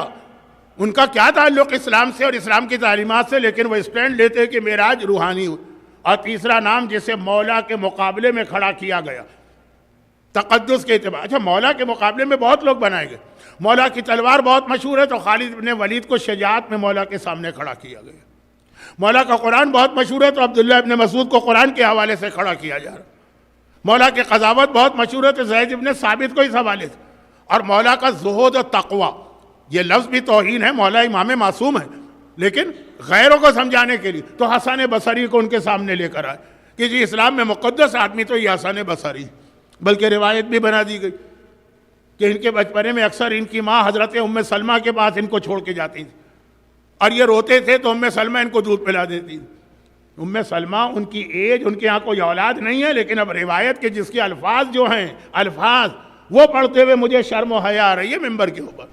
کہا کہ یہ علم وہاں سے آیا کیونکہ ادھر ہمارے پاس حدیث ہے کہ رسول نے مولا کے منہ میں دہنے مبارک میں اپنی زبان دی ہے. علی نے زبان کو چوسا اور کہا کہ رسول نے اس طرح علم مجھ میں منتقل کیا جیسے پرندہ اپنے بچے کو دانا بھراتا ہے. تو یہاں پہ یہ روایت بنا دی گئی کہ رسول نے ان کو علم دیا ہے تو رسول کی بیوی ام سلمہ نے. اور جملے اس کے ایسے ہیں کہ عربی کلچر میں شاید چل جائیں، اردو ماحول میں نہیں چلیں گے. حسن بصری. اور یہ وہی آدمی ہے جس کا واقعہ میں اس لیے بھی پڑھتا ہوں کہ مومنین کا بھی ایک مزاج حسن بصری جیسا. توہین نہیں کر رہا ہوں، مزاج کی بات کر رہا ہوں. وہ کیا ہے؟ مولا نے ایک دن اس کو دیکھا. مقدس لوگوں کا طریقہ کار جو عبادت کریں گے نا وہ اس طرح سے کریں گے کہ آپ کو ایسا لگے کہ اس سے بڑا عابد تو کائنات میں کوئی گزر ہی نہیں. نماز بھی پڑھیں گے تو ایسی نماز جو وہ ایک بہت مشہور ایک چھوٹا سا جوک ٹائپ کا لطیفہ ہے، اگرچہ وہ صحیح واقعہ ہے، اس آدمی کا نام بھی ہے لیکن میں نام نہیں لینا چاہتا، کہ وہ کسی دعوت میں انوائٹ کیے گئے، دعوت میں گئے، وہ وہاں پہلے نماز ہوئی جماعت کی، پھر کھانا ہوا. اب جب نماز جماعت ہوئی تو بتانا تھا کہ مجھ جیسی نماز کون پڑھائے گا، ایسی خضوع و خشوع اور قرأت کے ساتھ نماز پڑھائی کہ آپ امام کعبہ کو بھی بھول جائے. میں امام کعبہ کی تعریف نہیں کر رہا ہوں، قرأت کے فن کی بات کر رہا ہوں. اچھا پھر جب کھانا کھائیں گے تو بہت مقدس آدمی، ذرا سا ایک لقمہ بھی اس کے 10 ٹکڑے کرے. گھر آئے، بیوی سے کہا بھائی جلدی سے کھانا گرم کرو، بھوک لگ رہی. تو کہا ابھی تو تم دعوت سے ہو کے آ رہے. کہا تمہیں پتا ہے پبلک کے سامنے میں کیسے پیٹ بھر کے کھانا کھاتا؟ لوگ کہتے ہیں یہ کیسا آدمی ہے. متقی اور پرہیزگار کی تو نشانی یہ ہے کہ وہ کھانا بہت کم کھاتا ہے. تو بھوک تو لگ رہی ہے نا. کہا پہلے نماز بھی دوہرا لو. اگر کھانا تم نے اس لیے کم کھایا کہ لوگ مقدس سمجھے تو نماز بھی تم نے ایسی پڑھی ہوگی کہ لوگ مقدس سمجھے. تو یہ بیویاں جو ہے نا، بعض اوقات بیویاں جو ہے نا شوہروں سے زیادہ سمجھدار ہوتی ہیں. تو خیر یہ جو ایک اصول ہے نا حسن بصری کا، تو اور ایکچول واقعہ سنیے. مومنین کا مزاج، وضو کر رہے. اب یہ ثابت کرنے کے لیے کہ مجھ جیسا وضو کسی نے نہیں کیا، اچھی طرح سے پانی پہنچانا ہے، چلو پہ چلو ڈال رہے ہیں، اچھی طرح سے چہرے پہ ہاتھ اور پھر ہاتھ، اور اس طرح کے واقعا ایسا لگے کہ ایسا وضو کمپلیٹ پرفیکٹ. ایسے وضو کا مسئلہ، بال برابر جگہ پہ بھی اگر پانی نہ پہنچے تو وضو باطل ہے، اور وضو اگر غلط ہے تو نمازیں بھی غلط. جو نیل پالش وغیرہ کا مسئلہ اٹھتا ہے وہ خواتین کے نیل پالش کا نہیں ہے، مردوں کا بھی مسئلہ ہے. لیکن مسائل تو بیان کرنے کی ضرورت نہیں ہے. مولا نے دیکھا، ایک مرتبہ ٹوک دیا ہے حسن بصری یہ کیا کر رہے؟ پانی اللہ کی ایک نعمت ہے، قیامت کے دن تمہیں اس کا جواب دینا پڑے گا. آج ساری دنیا شور مچا رہی ہے save water save water save water. اگر ہم کہیں کہ 1400 سال پہلے مولا نے اس طرح سے کہا تو ہمارے بچے بھی کہیں گے مولانا یہ آپ لوگوں کی عادت بن گئی ہے، پہلے ویسٹ کوئی تحقیق کرتا ہے پھر آ کر آپ کہتے ہیں جی ہمارے یہاں تو یہ چیز پہلے سے تھی. لیکن الحمدللہ یہ مسئلہ ہمارے یہاں پہلے سے ہر مجتہد کی کتاب میں تھا کہ وضو میں پانی کا اسراف حرام ہے. یہ مسئلہ تو آپ کو ہر پرانی سے پرانی کتاب میں ملے گا. مولا نے ٹوک دی. اب وہ کیا جواب دے؟ لیکن نہیں ہوتا ہے نا، ہمارا بھی یہ مزاج ہے کہ اگر ہم کوئی گناہ کریں، غلطی کریں، کوئی ہمیں نصیحت کرے تو ہم بجائے اس کے کہ اس کی تعریف کریں، اس کو تھینک یو کہیں، اس کو اپریشیٹ کریں یا ایٹ لیسٹ خاموش ہو جائیں.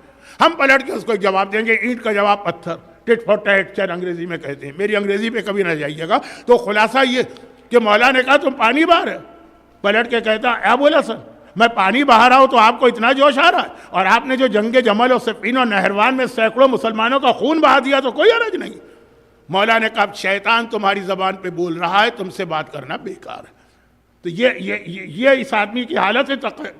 تقوی کو بھی دیکھیے اور دشمنی علی کو بھی دیکھیے. یہ جملہ جنگ جمل صفین میں آپ خون بہائیں وہ صحیح ہے، اور میں ذرا پانی استعمال کر لوں تو غلط. اور آپ کو کتنے مومن ایسے ملیں گے؟ کوئی عالم نصیحت کرے گا اور پلٹ کے اس عالم کے کسی عمل پر، کسی کردار پر، کسی اور چیز پہ فوراً اعتراض کریں ہم یہ کرتے تو آپ بھی تو یہ کرتے. لیکن یہ ہم اور آپ کے بیچ میں مجلس کا وقت جا رہا ہے تو واپس آ جائیے. 3 آدمی انتہائی کنٹروورسل پرسنالٹی، یہ تینوں نے کہا کہ پیغمبر کو معراج جسمانی ہو ہی نہیں. ساری رات پیغمبر کا بستر جو تھا اس پر پیغمبر کا جسم نظر آتا رہا. حسن بصری پیدا بھی نہیں ہوئے تھے. معاویہ اس وقت ہندا کی گود کے اندر کھیل کود رہا تھا اور عالم کفر میں تھا. حضرت عائشہ کی تو شادی بھی اس وقت نہیں ہوئی تھی رسول خدا سے، وہ رسول کے گھر میں کہاں سے آ گئے. لیکن جب روایتیں بنائی جاتی ہیں تو ان ٹیکنیکل باتوں کا خیال نہیں رکھا جائے، بنا دو روایت.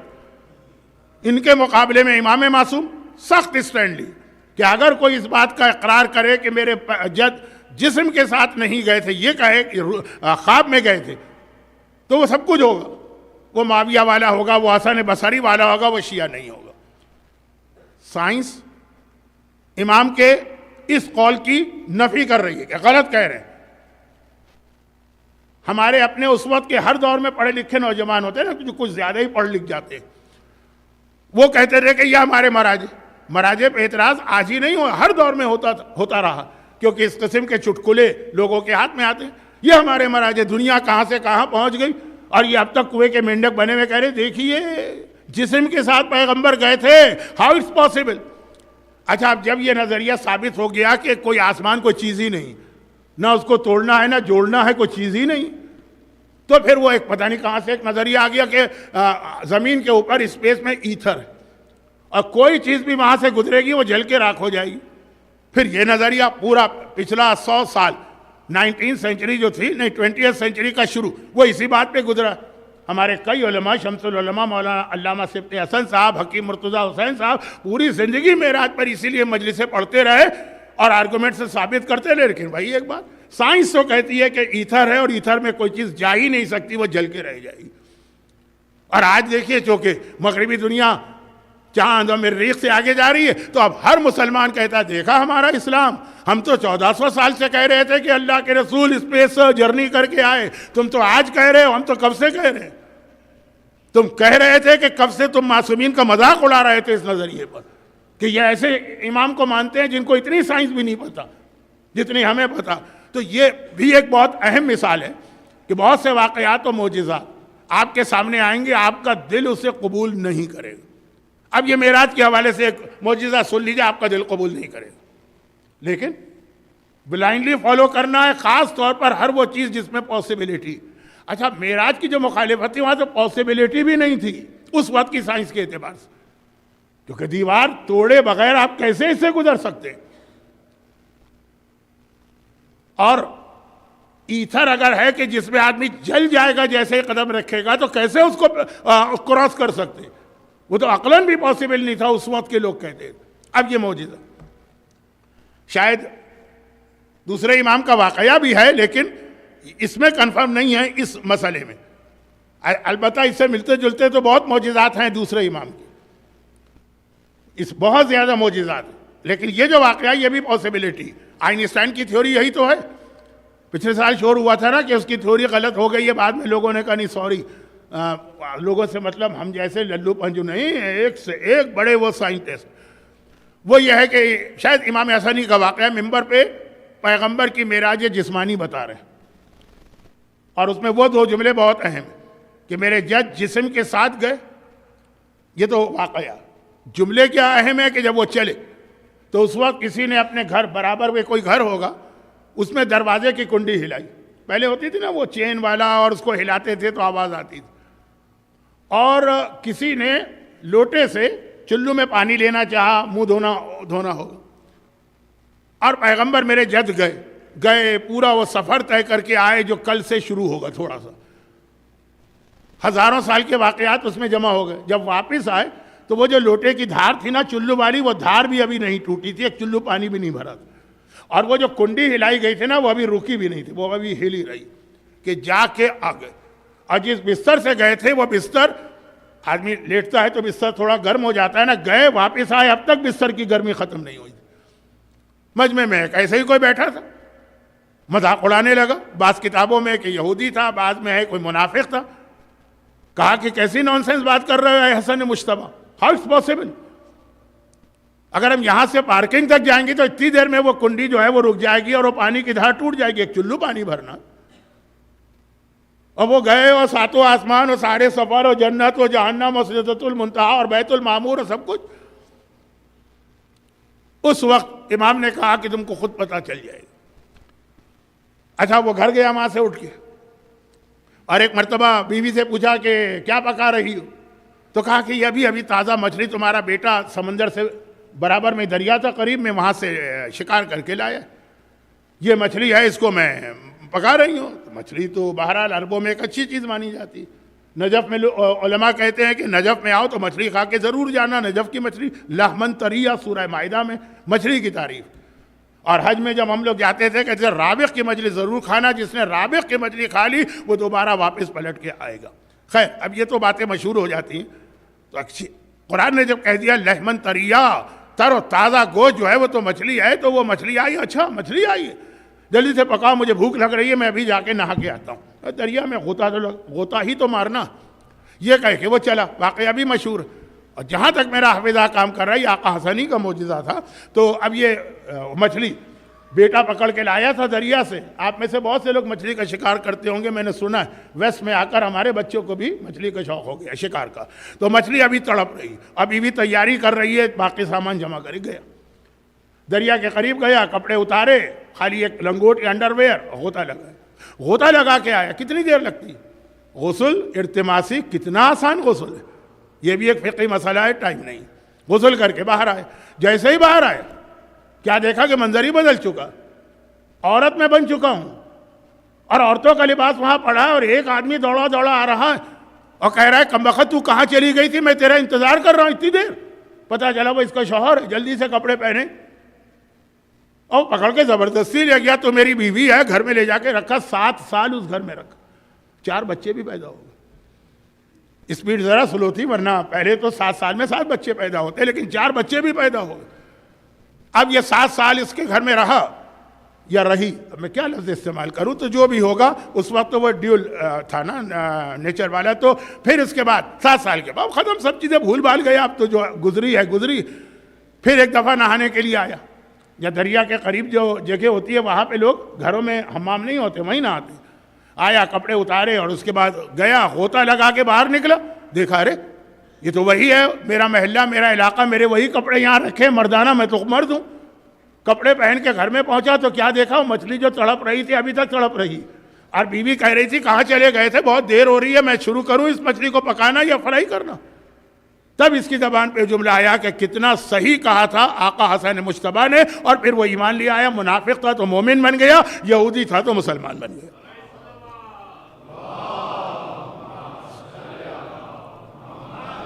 اچھا اب یہ ایک ایسا معجزہ ہے جو آج کے اعتبار سے پاسبل بھی ہے. ایسا یہ والا، یہ کوئی ناممکن والا معجزہ نہیں. وہ جو اس کی تھیوری آف ریلیٹیوٹی اور جو لائٹ اسپیڈ کا اس کا نظریہ ہے آئنسٹائن کا. میں نے کلاس 12 تک باقاعدہ پراپر کالج میں فزکس پڑھی اور پسند تھی مجھے فزکس. جو کراچی کے لوگ ہیں ان کو یاد دلا دو، پیٹرول پمپ کے اوپر جو پیلا اسکول تھا وہاں سے میٹرک کیا ہے. اس کے ساتھ ہی اسی پریمیسز میں جو گورنمنٹ کالج تھا وہاں سے میں نے انٹر کیا تھا فزکس کے ساتھ. اس وقت تک میں دینی لائن میں نہیں تھا. اس کے بالکل سامنے حسینی اسکول تھا. خیر، تو خلاصہ یہ ہے کہ یہ جو بات میں کہہ رہا ہوں یہ کتابی بات نہیں کہہ رہا ہوں، یہ باقاعدہ میں نے پڑھا اور اس کا ایگزام بھی دیا. 1,86,000 میل سے لائٹ چلتی ہے. اگر کوئی چیز اس اسپیڈ سے چلے گی تو اس پہ ٹائم زیرو ہو جائے گا. اگر وہ 50 سال بعد بھی آئے گا تو ٹائم وہیں پہ رکا ہوگا. باقاعدہ یہ پاسبلٹی والی تھیوری ہے. یہ وہ والی نان سینس تھیوری نہیں ہے کہ 7 آسمان کو کراس کرنا. لیکن آپ یقین کیجیے کہ اگر ہم اپنے بچوں اور یوتھ کے سامنے یہ معجزہ پڑھیں گے 90% ہنسیں گے اور مذاق اڑائیں گے. اور بالکل یہ ممکن ہے. اچھا، شاید آپ نے science fiction T V serial یا وہ فلمیں دیکھی ہوں یا وہ ناول پڑھے جس میں اس قسم کے کتنے ہی واقعات ہیں کہ کوئی گیا اسپیس جرنی پہ پتہ نہیں کتنے 100 سال کے بعد آیا تبھی ابھی تک اس کی وہ نسل چل رہی. اور الٹے واقعات بھی کہ 2 منٹ میں آیا تو پتہ چلا یہاں 200 سال گزر گئے. اور یہ سارے واقعات، حضرت عزیر کا واقعہ تو بہت ہی مشہور ہے نا کہ اللہ نے موت دی 100 سال بعد زندہ کیا، وہ تو قرآن کی آیت. تو گھر گئے تو وہاں جو کچھ ہوا وہ ساری باتیں اپنی جگہ. مجھے امام نے کہا تھا بیٹے کی عمر زیادہ ہو گئی، باپ کی عمر کم رہ گئی، کیونکہ ٹائم رک گیا تھا. ٹائم رک جانا، یہ معراج. اہل بیت نے اتنا سخت اسٹینڈ اس وقت لیا اور آج بھی وہی کہ معراج جسمانی کو سب نے مان لیا.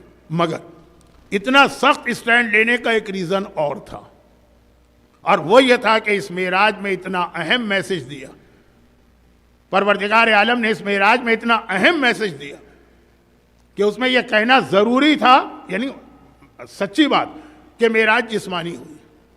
اگر کہا جاتا جو باقی نظریہ ہے کہ معراج روحانی ہوئی، روحانی کا مطلب پیغمبر سو رہے خواب میں سارے سیر کر کے آئے. میں پیغمبر کی توہین نہیں کر رہا ہوں، لیکن اس سے زیادہ سیر تو خواب میں کبھی کبھار میں بھی کر لیتا ہوں. پتہ نہیں کہاں سے ہو کے جنت بھی دیکھتا ہوں، جہنم بھی دیکھتا ہوں، قاب قوسین. کبھی کبھار تو مجھے خواب میں اللہ بھی نظر آ جاتا، جو نظر آنا ہی نہیں چاہیے، لیکن بہرحال ایک تصویر سی بنتی ہے، ایک مجسمہ سا بنتا. تو خواب میں اگر کوئی معراج ہوئی ہے تو کوئی کمال ہی نہیں. وہ تو ہر آدمی کو ہو سکتی.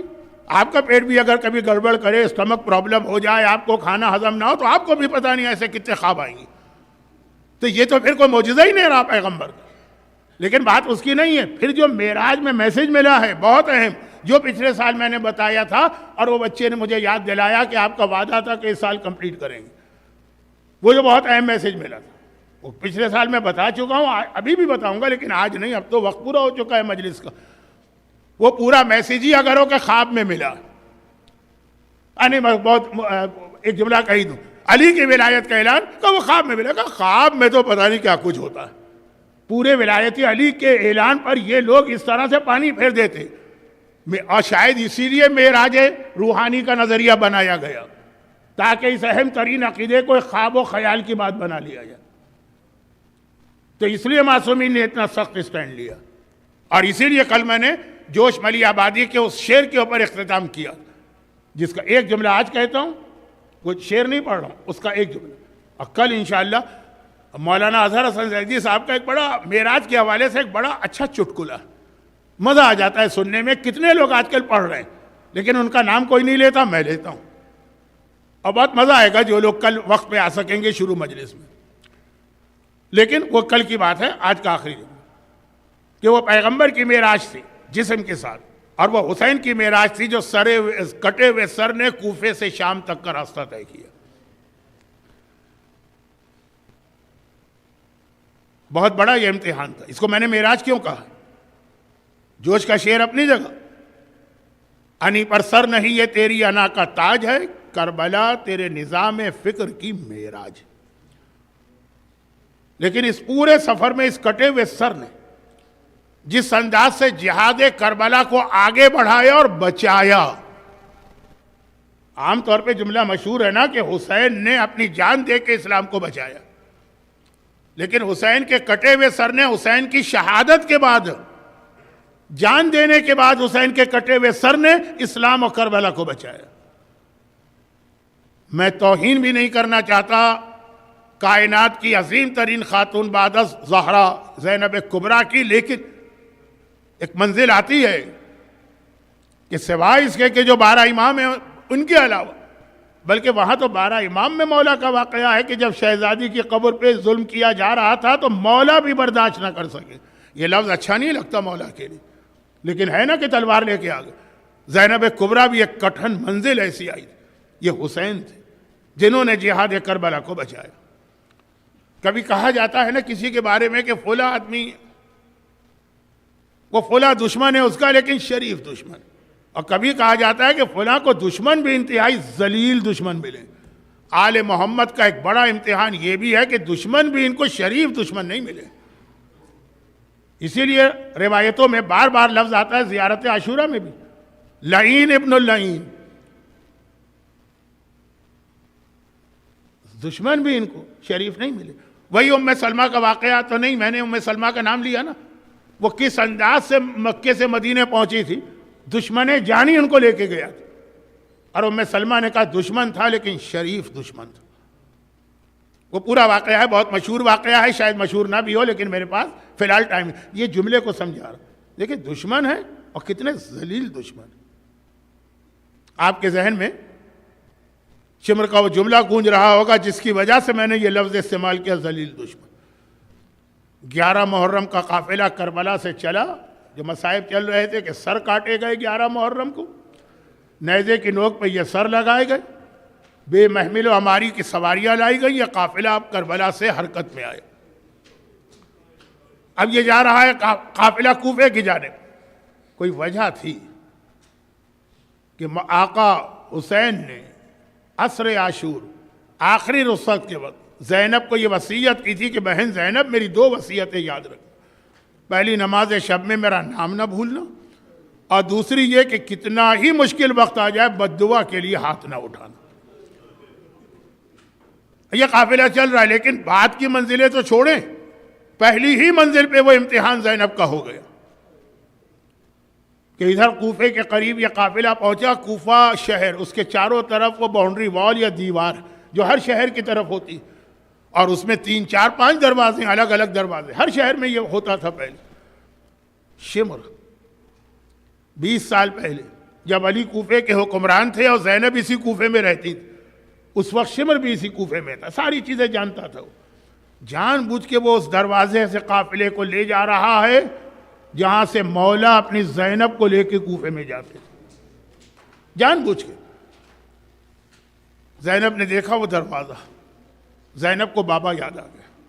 بابا یاد آ گیا تو وہ طریقہ بھی یاد آ گیا کہ جب کبھی میرا بابا مجھے مدینے لے جاتا تھا ہم واپس آتے تھے اسی راستے سے.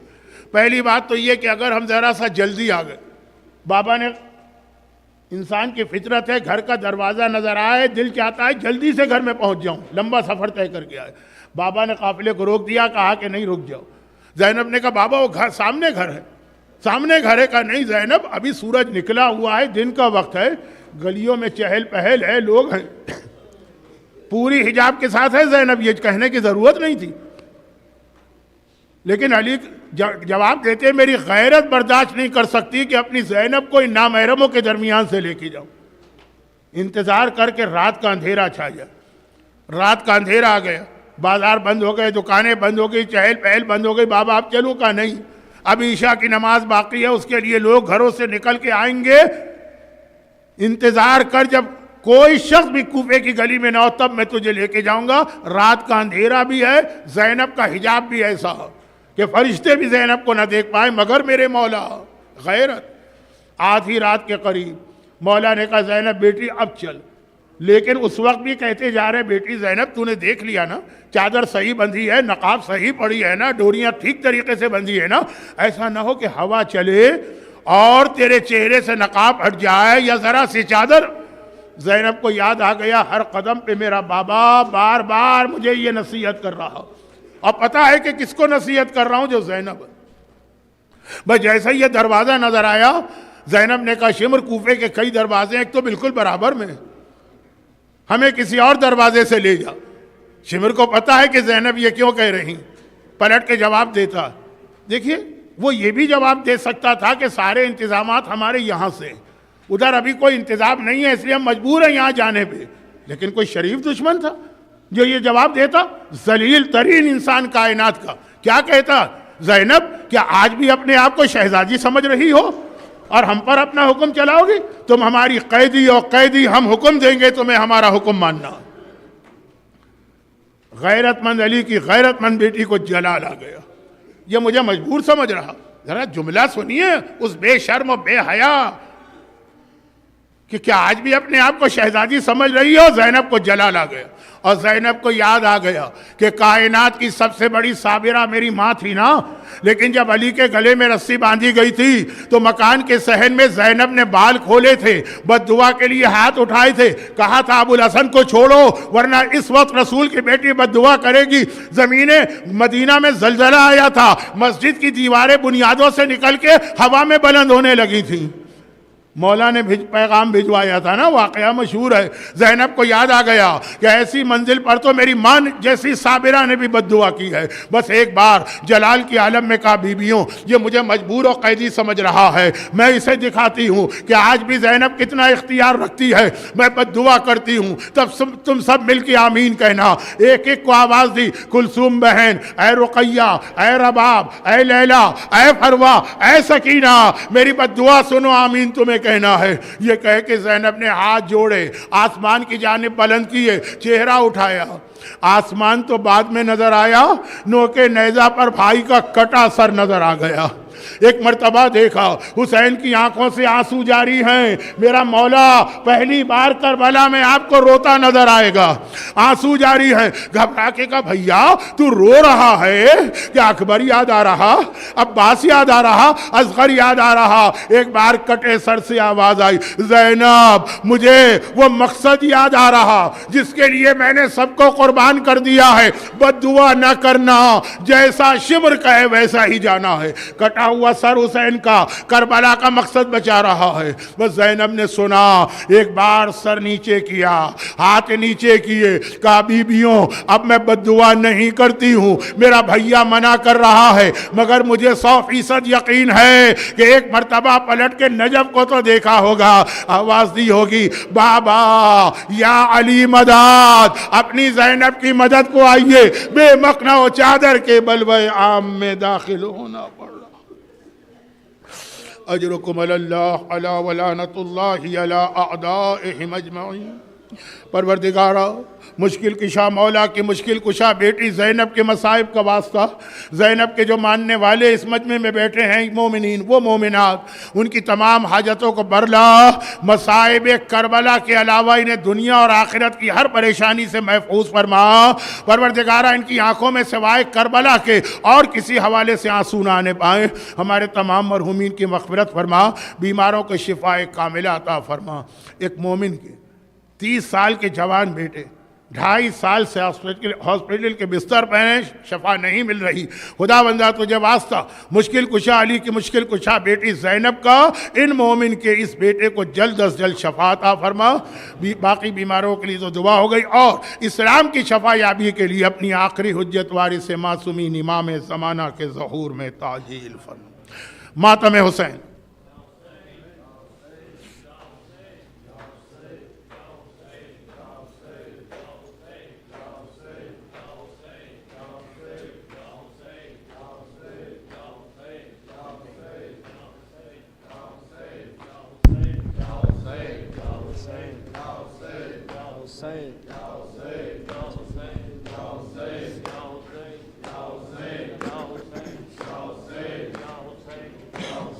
یا حسین یا حسین یا حسین یا حسین یا حسین یا حسین یا حسین یا حسین یا حسین یا حسین شن زہرا اسی محرم میں لٹا ہے گل شن زہرا اسی محرم میں لٹا ہے گل شن زہرا اسی محرم میں لٹا ہے گل شان زہرا اسی محرم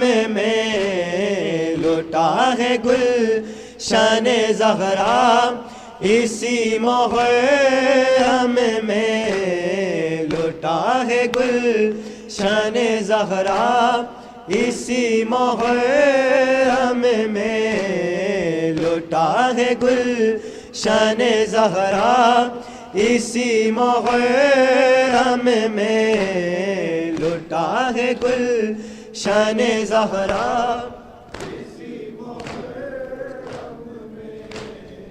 لوٹا ہے گل شان زہرا اسی محرم میں لوٹا ہے گل شان زہرا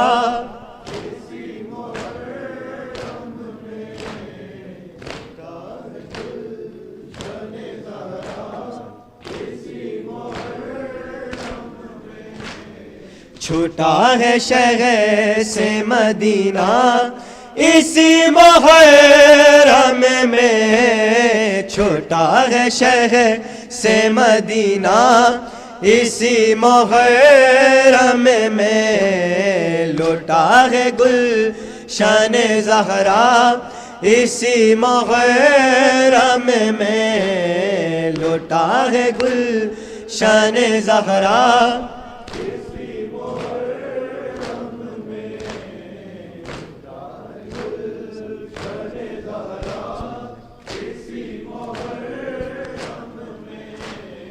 چھوٹا ہے شہر سے مدینہ اسی محرم میں چھوٹا ہے شہر سے مدینہ اسی محرم میں لوٹا ہے گل شان زہرا اسی محرم میں لوٹا ہے گل شان زہرا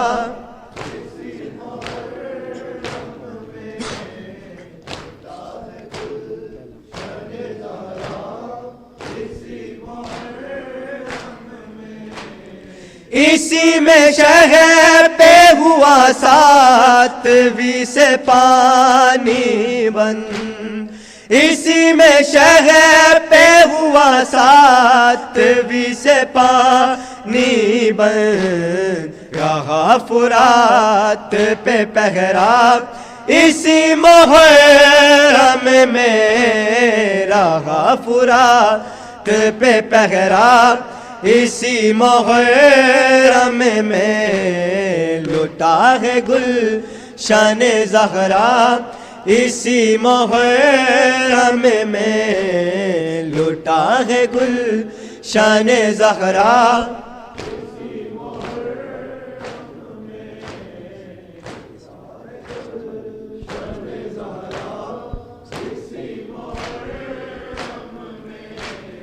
اسی میں شہر پہ ہوا ساتویں سے پانی بند اسی میں شہر پہ ہوا ساتویں سے پانی بند رہا فرات پہ پہرا اسی محرم میں رہا فرات پہ پہرا اسی محرم میں لوٹا ہے گل شان زہرا اسی محرم میں لوٹا ہے گل شان زہرا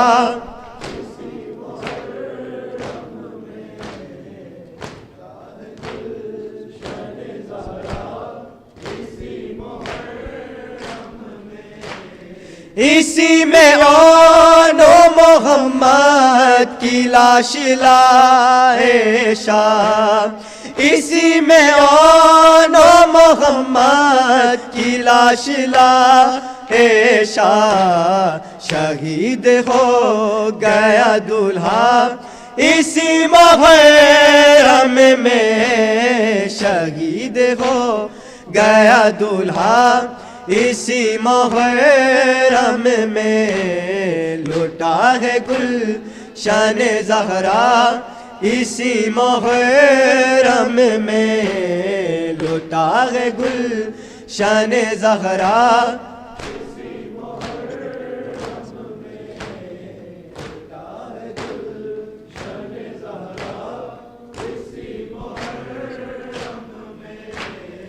اسی میں قتل ہوا نوجوان علی اکبر اسی میں قتل ہوا نوجوان علی اکبر بہا ہے خون تمنا اسی محرم میں بہا ہے خون تمنا اسی محرم میں لٹا ہے گلشن زہرا اسی محرم میں لٹا ہے گلشن زہرا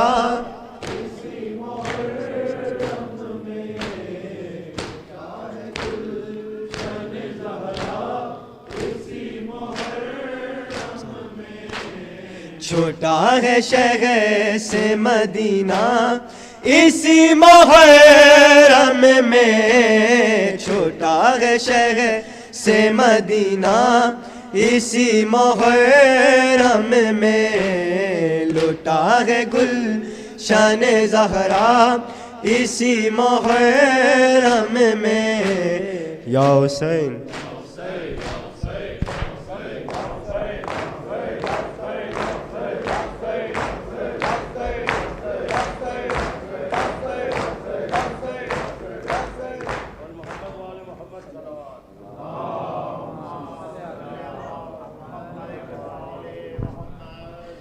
متوجہ زیارت بسم اللہ الرحمن الرحیم السلام علیکہ یا رسول اللہ السلام علیکہ یا نبی اللہ السلام علیکہ یا حبیب اللہ السلام علیکہ یا خدیجۃ الکبریٰ ام المؤمنین السلام علیکہ یا امیر المؤمنین یا علی ابن ابی طالب السلام علیکہ یا سیدۃ النساء العالمین السلام علیکہ یا حسن مجتبی سید شباب اہل الجنہ السلام علیکہ یا ابا عبداللہ والارواح التي حلت بفنائک علیک منی السلام ابدا ما بقیت بقی اللیل والنہار ولا جعلہ اللہ الاخر الہد منی لزیارتکم السلام علی الحسین وعلی علی ابن الحسین وعلی اولاد الحسین وعلی اصحاب الحسین السلام علیکہ خصوصا ابو الفضل العباس ابن امیر المؤمنین السلام علیکہ اخواتک الحسین زینب ام کلثوم بناتک سکینہ ورقیہ السلام علیکہ علی ابن الحسین السلام علیکہ محمد ابن علی السلام علیکہ جعفر ابن محمد السلام علیکہ موسیٰ ابن جعفر السلام علیکہ علی ابن موسیٰ السلام علیکہ محمد ابن علی السلام علیکہ علی ابن محمد السلام علیکہ یا حسن ابن علی السلام علیکہ یا قائم آل محمد یا صاحب العصر والزمان السلام علیکہ یا خلیفۃ الرحمن السلام علیکہ یا امام الانس والجان سیدی اجل اللہ تعالی فرجک وسہل اللہ مخرجک وظہورک وجعلنا من انصارک واعوانک وشیعتک السلام علیکم جمیعت ساداتی ورحمۃ اللہ وبرکاتہ.